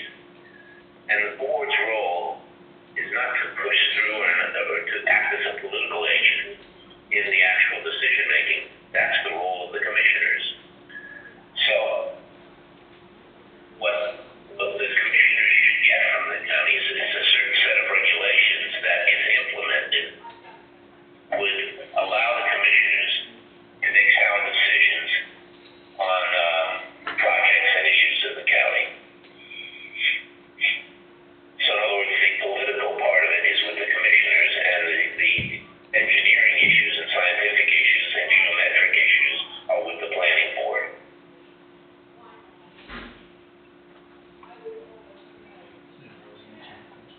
Anybody else have any further questions? Okay, well, I believe that's all, Andrew, so thank you for your interest. Thank you. Have a good day. You too. Bye-bye.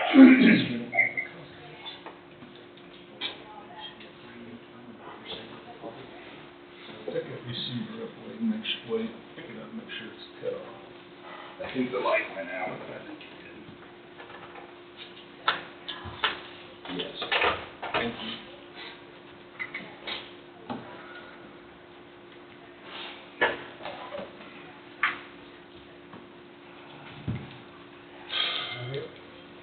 That is all, I believe.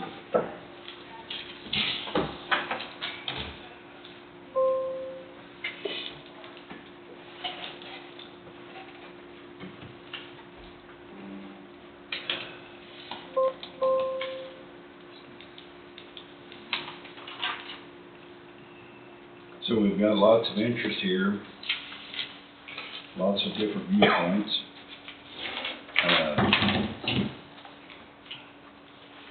I think the first thing I'd like to do is maybe make a motion to reappoint, Damon Burke back to the planning board. I've been on there when I was chairman of it. He's got an open mind, he's a pretty good guy, he seems reasonable, so I don't have a problem at all reappointing him to it. I'd like to second that motion. Okay, it's been moved and seconded to reappoint Damon Burke to the Planning and Zoning Board. Is there any further discussion? All in favor, say aye. Aye. Motion carries. Mark, you seconded, right? Yes. Yeah. I'm sorry, I didn't name that. That's okay.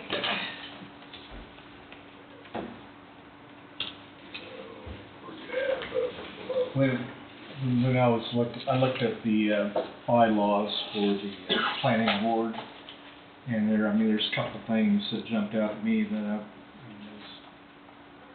kind of concerned about, well, not really concerned about, but wanted to make sure everybody was aware of. There's some attendance requirements in there as far as if anybody misses more than 3 meetings in a row or 4 in a year, if I remember that right, then the commission can remove that planning board member. Right. And I know attendance is important. I mean, when I first saw the applicants, one concern I had,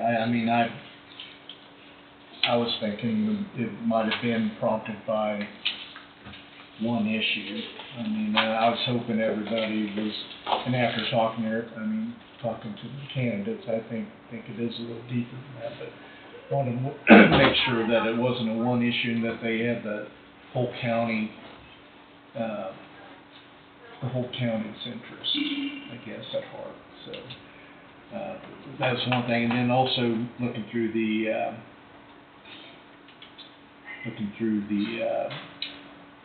bylaws, there's a requirement that more than half of the board reside outside of incorporated cities within the county. So we've got a 9-member board. 5 of those members must live outside of an incorporated city. Right now, there are 3. We have 3 members existing members that reside within a city, which means we can only appoint one. Within city limits. Yeah. One more. One more. That'd be our limit. We don't have to. Right, But that'd be our limit. Yeah. So Right, to follow the bylaws. I just wanted to No, bring that's that to great, because everybody's we didn't want attention, to too. make an appointment and then end up Rescinding. doing I something. want to over. point out that we set a deadline of the 30th, and we had several of those that came up and applied the 2nd. I think ethically, we should be sticking with our standards of this, and they should have been probably told that the deadline's passed. So I have a real concern with that, with all the stuff that goes on in the county, where we're talking about ethics and transparency, and then all of a sudden this one hits. I guess my position is that we hadn't filled a position yet. We hadn't filled them, but we talked about that when we discussed the deadline of the 30th. Today we're making that determination though.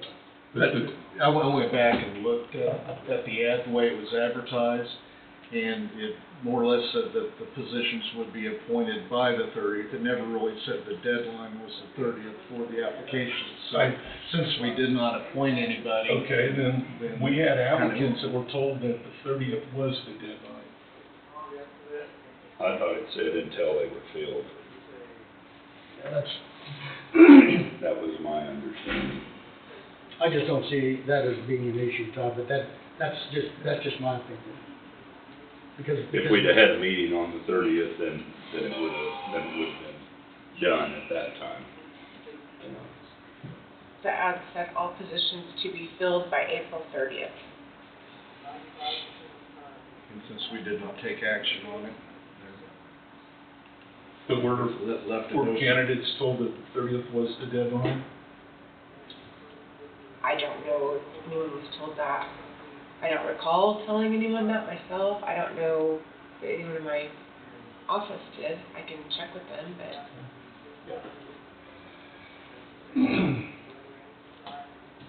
I know that the board's, the deadline or the end of the terms were April 30th. Right. So one member can still be within the city limits, that allows for one more member to be involved from within the city limits, is that right? Right, we just can't appoint more than one. Are any of the applicants we have on here, do they live within city limits? Yes. We have two. Two of them do. Which one is yours? I have Brett Fort. I asked him specifically, and he said he, Who's outside there? just barely outside. Alan Holmes And Art. and Mark.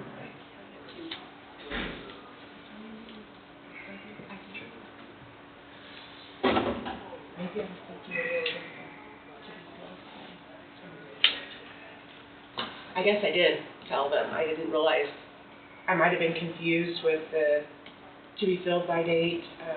But I think in the future, we need to put on the advertisement the deadline for the application and not have positions to be filled by, and that way that would eliminate any confusion on all of our parts. I mean, we have an election going on, and I've got a lot of other stuff going on in my office, so I apologize.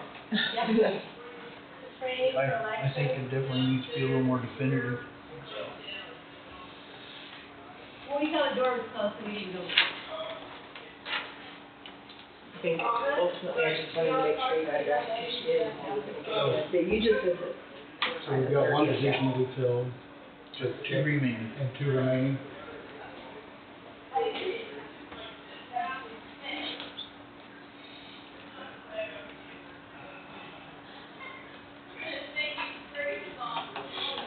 Well, we've got an issue that we're dealing with in the county that has divided a lot of opinions and everything. And I mean, in my opinion, there's not anyone on this list that doesn't have some type of a conflict of interest because of making their opinions very clear. So either we, it's my opinion, either we try to pick two candidates from this list, maybe try to pick one of the opposing opinions, or we leave the board at 7 and move on.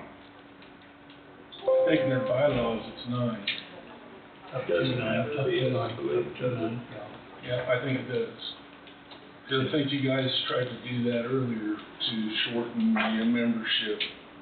And it was up to the board to do that themselves, not the commissioners. The recommendation. Am I right on that, Heidi? Can you ask the question again? That it's you guys' decision to shorten the amount of members on the board, not the commissioners? Would that be an attorney question on that one? We've never had the question if the commissioners. It was wanted to- discussed in the commissioners meeting before I took commission, sitting. I don't remember that one. But in the bylaws, it states you have a 9-member board right now. So if you did want to drop it down, it have to have some type of parliamentary procedure occur to make that happen. I don't know if you guys can do that or if anyone has to make that recommendation. That'd be a question for Wade or right now, having a 9-member board, if for some reason you don't fill 2 of the positions, then your quorum's set at 5, majority, so you're kind of hamstringing the planning commission if you don't fill those positions, unless something's changed pretty quickly, on the number of members on that planning commission. If I may, I'd like to make a motion to nominate Art Friend to sit on the zoning board for whatever term that should be, I can't. May 1, 2025 until April 30th, 2028. I'll second that motion. Okay, we have a motion and a second to appoint Art Friend as planning and zoning board effective May 1st, 2025 until April 30th, 2028. Is there any further discussion? All in favor say aye. Aye. I think that was unanimous vote. Okay. Okay, I'm sorry. I'll make the motion of placing Alan Holmes on there, because he's had, out of all these people that I've discussed with, the least amount of bias showing up for the meetings as with the zoning board. He hasn't been to any of those, and he does have a background with the gas company and easements and things. Okay. Both of those live in the city limits, will that? Oh, that is. That's not all. Can't do that. Well, it's not part of it. Okay. So go ahead. I'm gonna make another motion to nominate Darrell Wilson to be on the planning and zoning board from May 1st till. April 30th, 2028. Thank you. Yeah.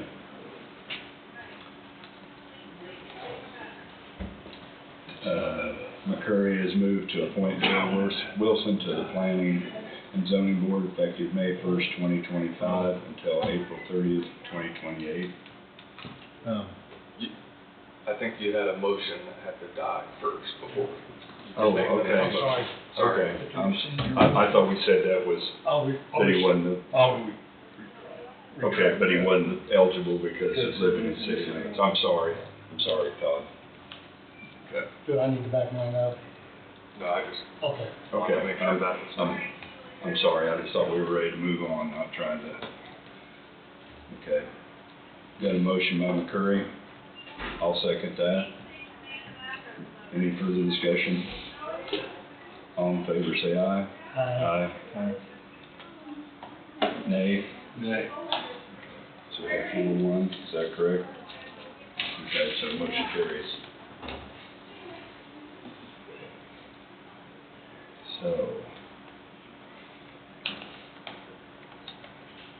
So I guess we've got our airport board next, right? No, that fills the board for the planning. Yes. Okay. Yeah, we're full. Wow. We have 3 applicants for airport board and 2 Thanks so much. positions. Thank you all. Guys? Yes, we are. Make a motion to reappoint.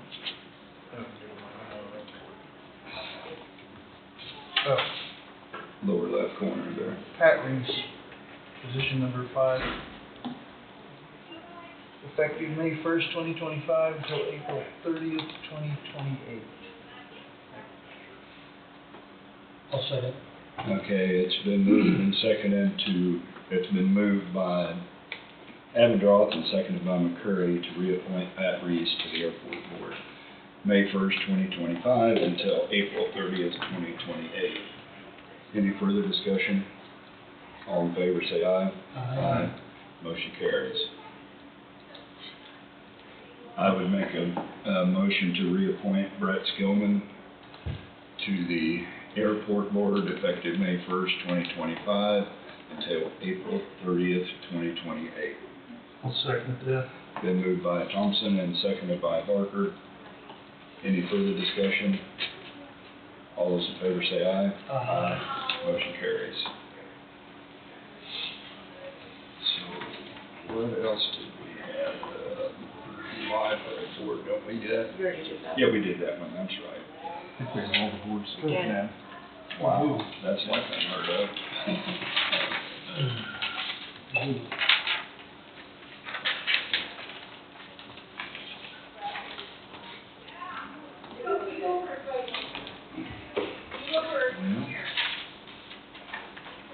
It's got some things you have to sign, I guess.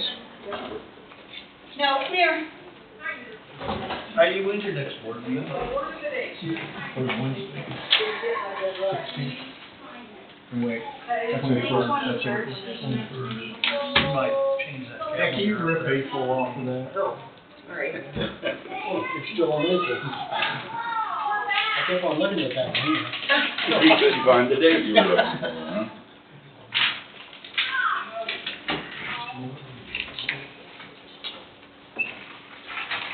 I should look at this one.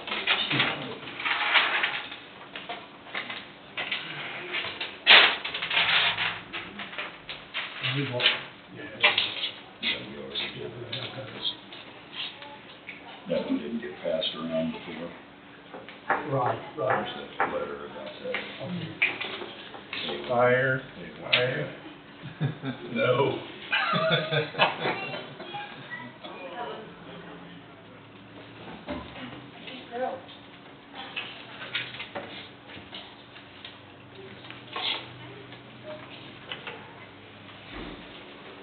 Is that good enough? Sounds good. Yeah, that's fine. That's fine. That would be literally jacking with you, wouldn't it? We're trying to get you to put it Why is it upside down? Thank you. Whole thing we redid. Okay.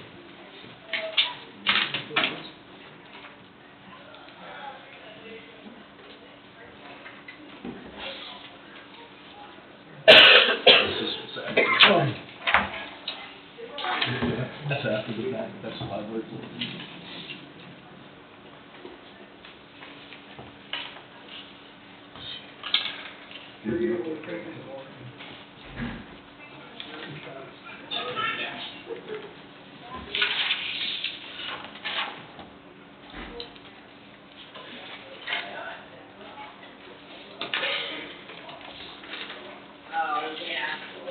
I hope this isn't in relation to the one we just, Oh, that has to do with, It is, and that's what he spoke of. That's what he He spoke of. addressed us there.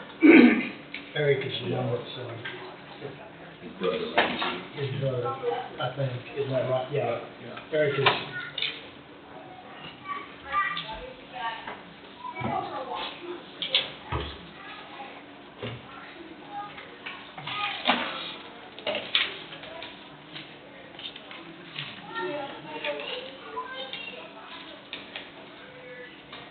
Internal Revenue Service tax. Not me. It wasn't me, sir. If we didn't have to pay them, we'd make some money, right? It'd be a big plus, yeah.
All this stuff goes in. Yeah. It's in there. you guys got 55 minutes to vote if you haven't done it yet. If you live in USD 2. Yeah, they didn't have a name, a place for me on there. I was voted 13. You for number 13? Hopefully it's not a number. That's like 13. That was lucky 13.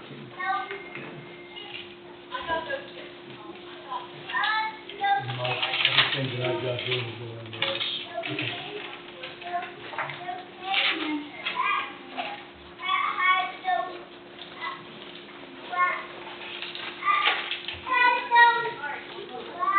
Here, maybe this will be more entertaining. Did anybody go visit with Deborah when she retired Wednesday? Last Wednesday? I did. Oh, you did? I forgot about it. Is she happy? Good. Say what her intent was on this stuff coming in. Spend time with the grandkids. Retired, anyhow? Sorry.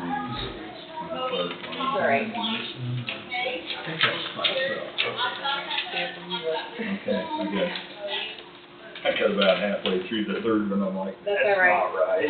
All right. It's happened before, believe it or not. I'm sure. All right, let's go down here, come on. You gonna push button, buddy?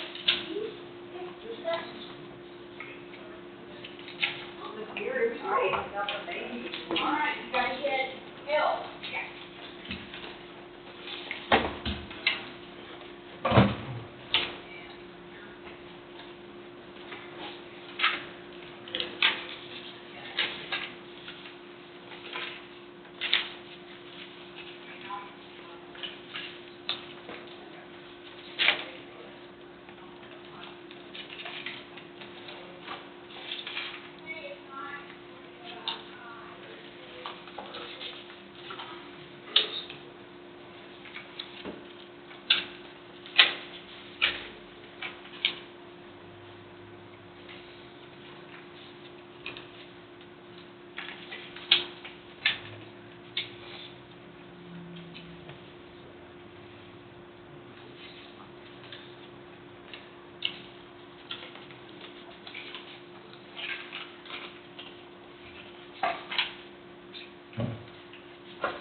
Yeah, there's something.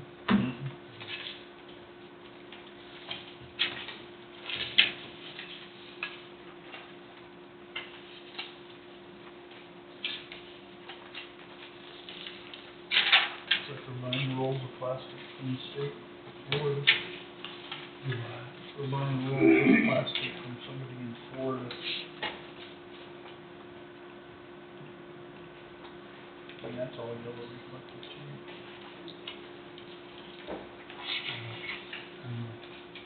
So this is it. That's for the, yeah. That's for the, I think they're using measures of that plastic and keep it over. That's our goal, if it's available, unless it's always been my goal, anyhow, I shouldn't say our goal. No, it is. Unless there's a reason that has to be a certain product that's compatible with, equipment or whatever the case may be. I seen an invoice in there from Foley Caterpillar for $216, that's uncommon. Yeah, what did they get, a radiator? Missing 3 zeros, yes. Did they get a radiator cap or what was it? Did they have it stocked? Yeah, right. Half of that may have been free, right? Yeah.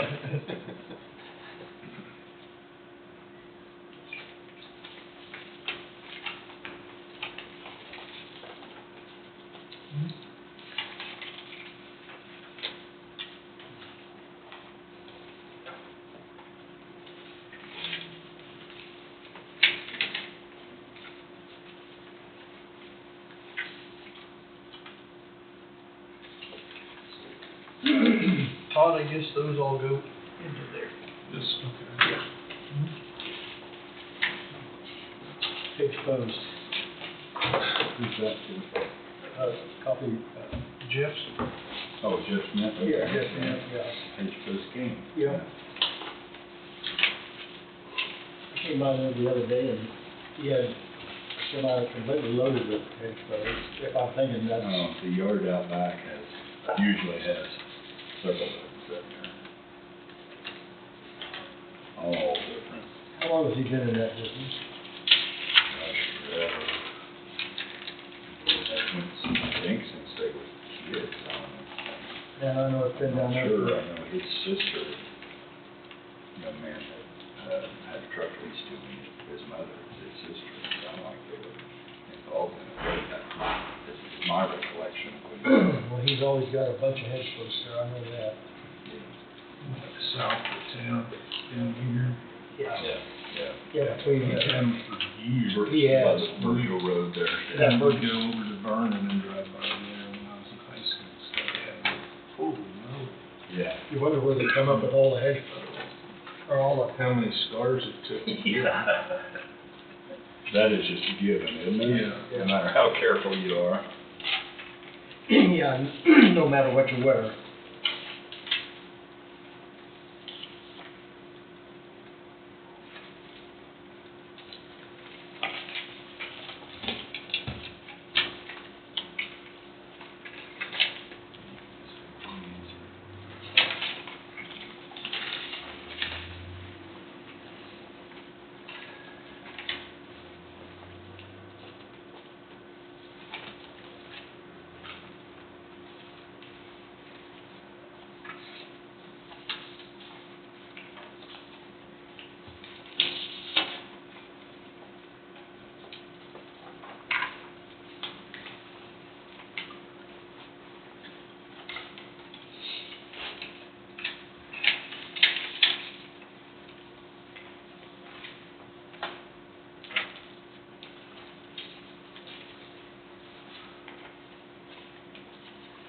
Some of these, some of the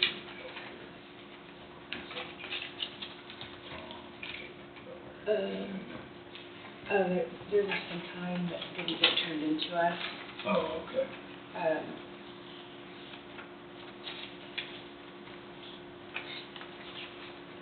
This was his last check here, I guess, or additional that she missed or something, and then this one Okay. is Debbie's last paycheck, and this one is, some time didn't get turned in for her, so. Okay.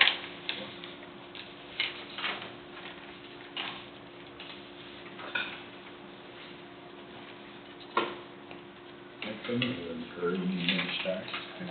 Quite. Getting closer.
feeling what This acts out and uses all these radios that are in charge and takes with them. What is it? That one for economic The Milwaukee M18, yeah, that's an 18-volt radio. Or That's a radio. Was it on site? With a battery charger on it. No, it's a radio. Oh, okay, And it's got a okay. built-in It charger in the might be back there, of it. one of the lighting signs. Yeah, I think. Okay, that makes sense. I got a couple of them at the wall. Because I saw that, I saw that on, I can't think of the lady that, works for Road and Bridge. Yes, yes, she does. Take that kind of out of there. Oh, it is. Get too many piles, so I'm gonna try to pre-sort here. Set this aside, set that aside. Go like this one, and this is for pin light. Once Rechargeable. Once in We gotta have it. We wanna have it. The Kenwood. $150.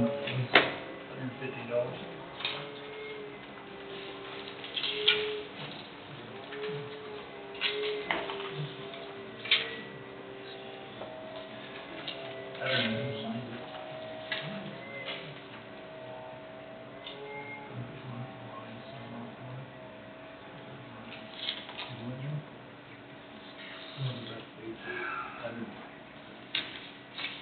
So we just pin it first. Oh. Looks like we got 3 of them.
Well, then maybe this is the one that you were talking about, Wade. Yeah, Yeah, the whatever. that's economic development. Okay, okay. There was a deal on the sign for Road and Bridge a while ago, and I was thinking that was the one. Okay, so does that say per paper right there? Does that have to do with this? The south billboard at the airport is. Okay, okay. I was curious if that's what it might be. Yes.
Did you read through all that?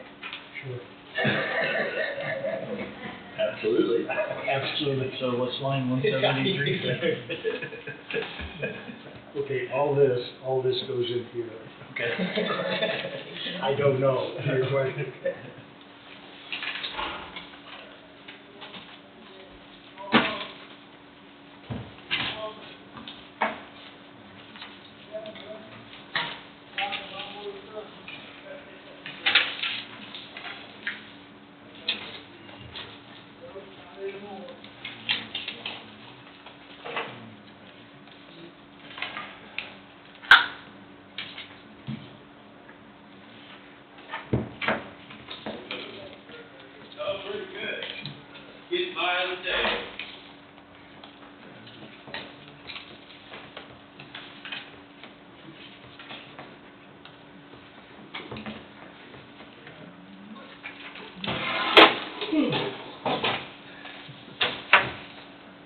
You were gonna read through the whole. They ain't over.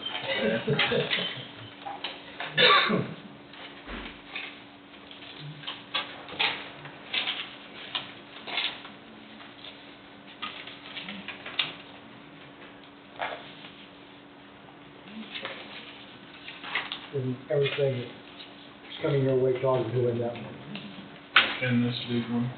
Yes, yes, yes.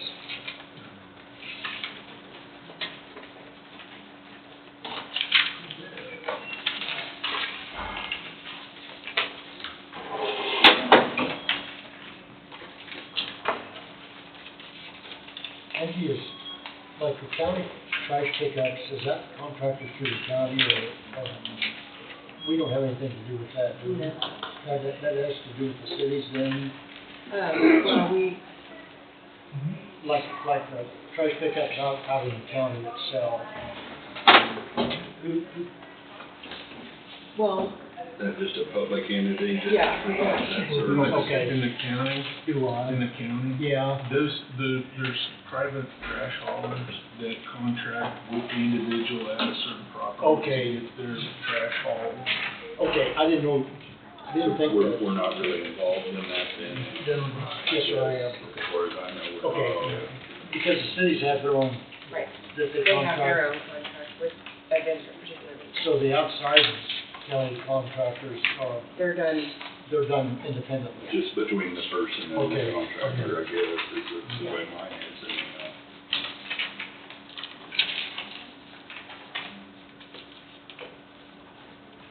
And it's a good service for us, I know that.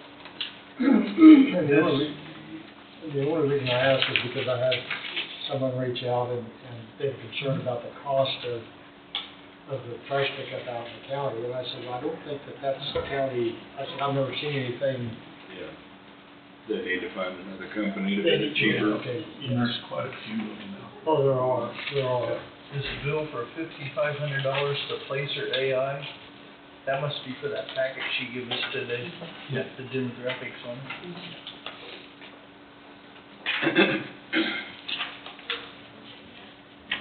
You know, that could mean a lot to them, just having that type of information. Yeah, it could benefit a lot of people, I mean, it might help It our does, it's businesses. scary to thinking It Big does. Brother's watching, because I've been in places, be talking about something, and all of a sudden, something pops up on your phone, I don't know what you're talking about. Listen to you all the time. Yeah. Yeah. Talk about one of your friends that has a certain ailment, and first thing you know, Yeah. cure for this ailment comes up on your phone. Where you search on a computer, and then it pops up on your phone. Yes, it Yeah. does. Yeah. Yeah, it's, Scary. we're being manipulated. Dangling carrots in front of us all the time. They are.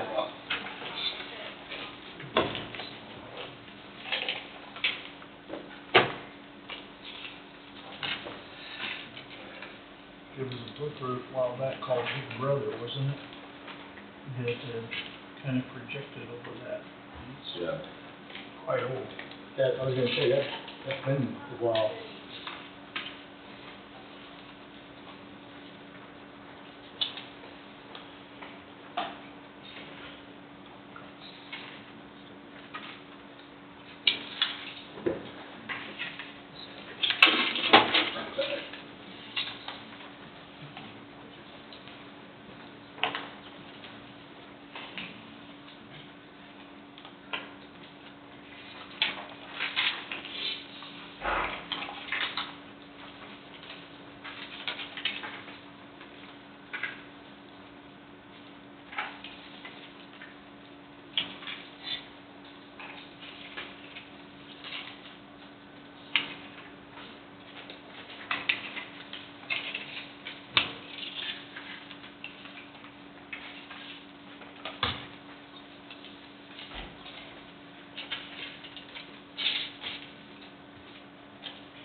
in the office, and we had one of those surge suppressor battery backups, passengers and stuff, and it's just gone crazy.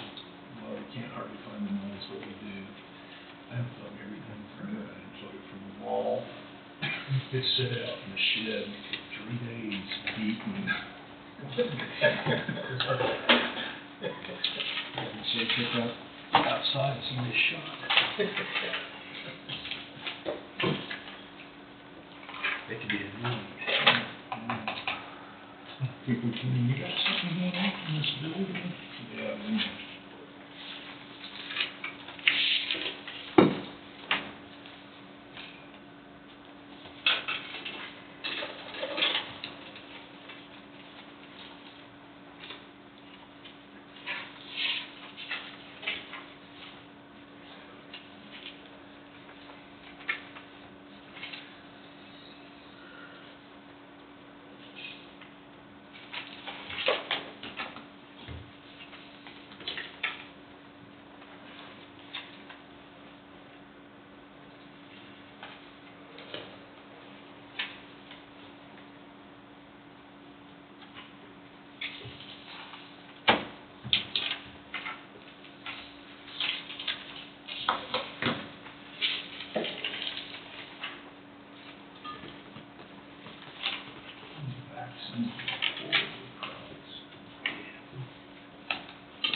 Robert Foster was at Texas for that house. Yeah. Robert Foster was the tax abatement for that house fire on 6th Street in East Strong. There's two. Should be, right.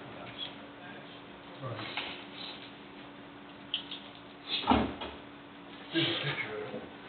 Yeah, I remember. You got the one just over here? This one is really strong.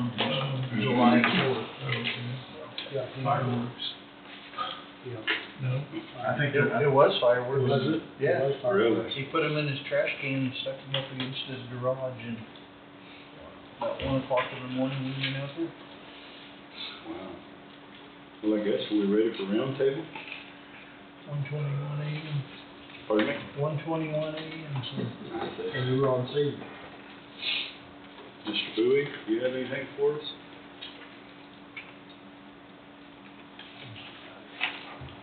No, not for today.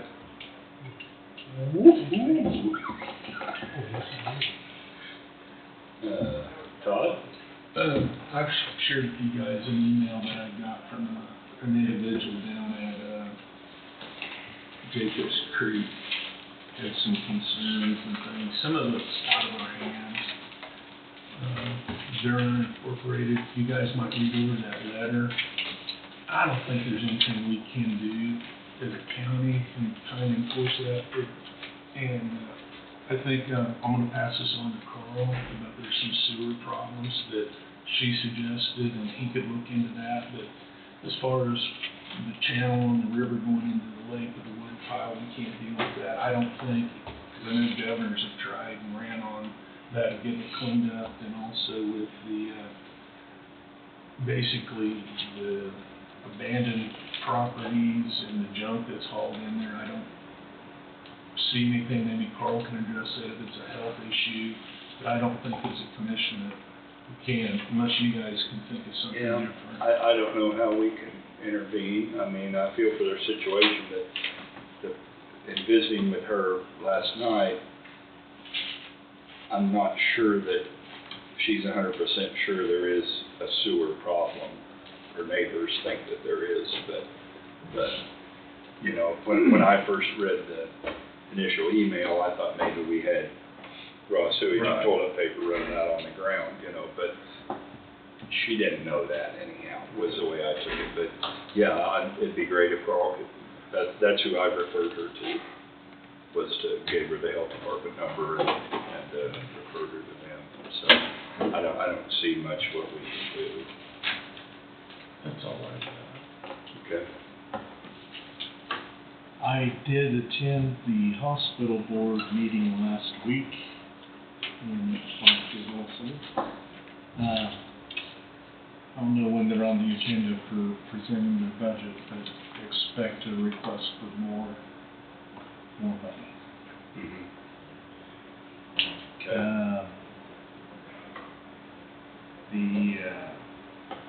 I guess that's all I have. Okay. Mike? I don't have anything to do. Sir? I don't have anything to do. I'm good. I think everything I had's already been talked about, so. Angie? Next week reminder, we'll have insurance renewal meetings on Tuesday and Wednesday. And, That's for health insurance. yeah, and the supplemental insurance. And then next Monday, there will be canvass for the election, at 10 o'clock. And, then lastly, I just want to say, so I don't appreciate my ethics and morals being questioned in this meeting when I work in an office where we have to remain neutral. This isn't the first time this has happened this year, and it's kind of tough when you're working with a bunch of people at this table who have different ideas and thoughts, and I try to please everyone.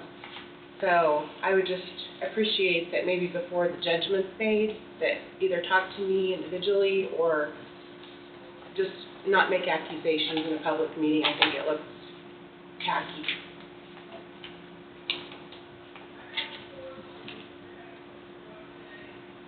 Okay. Well, we have anything else? I guess, and we'll adjourn at 11:32. Thank you all.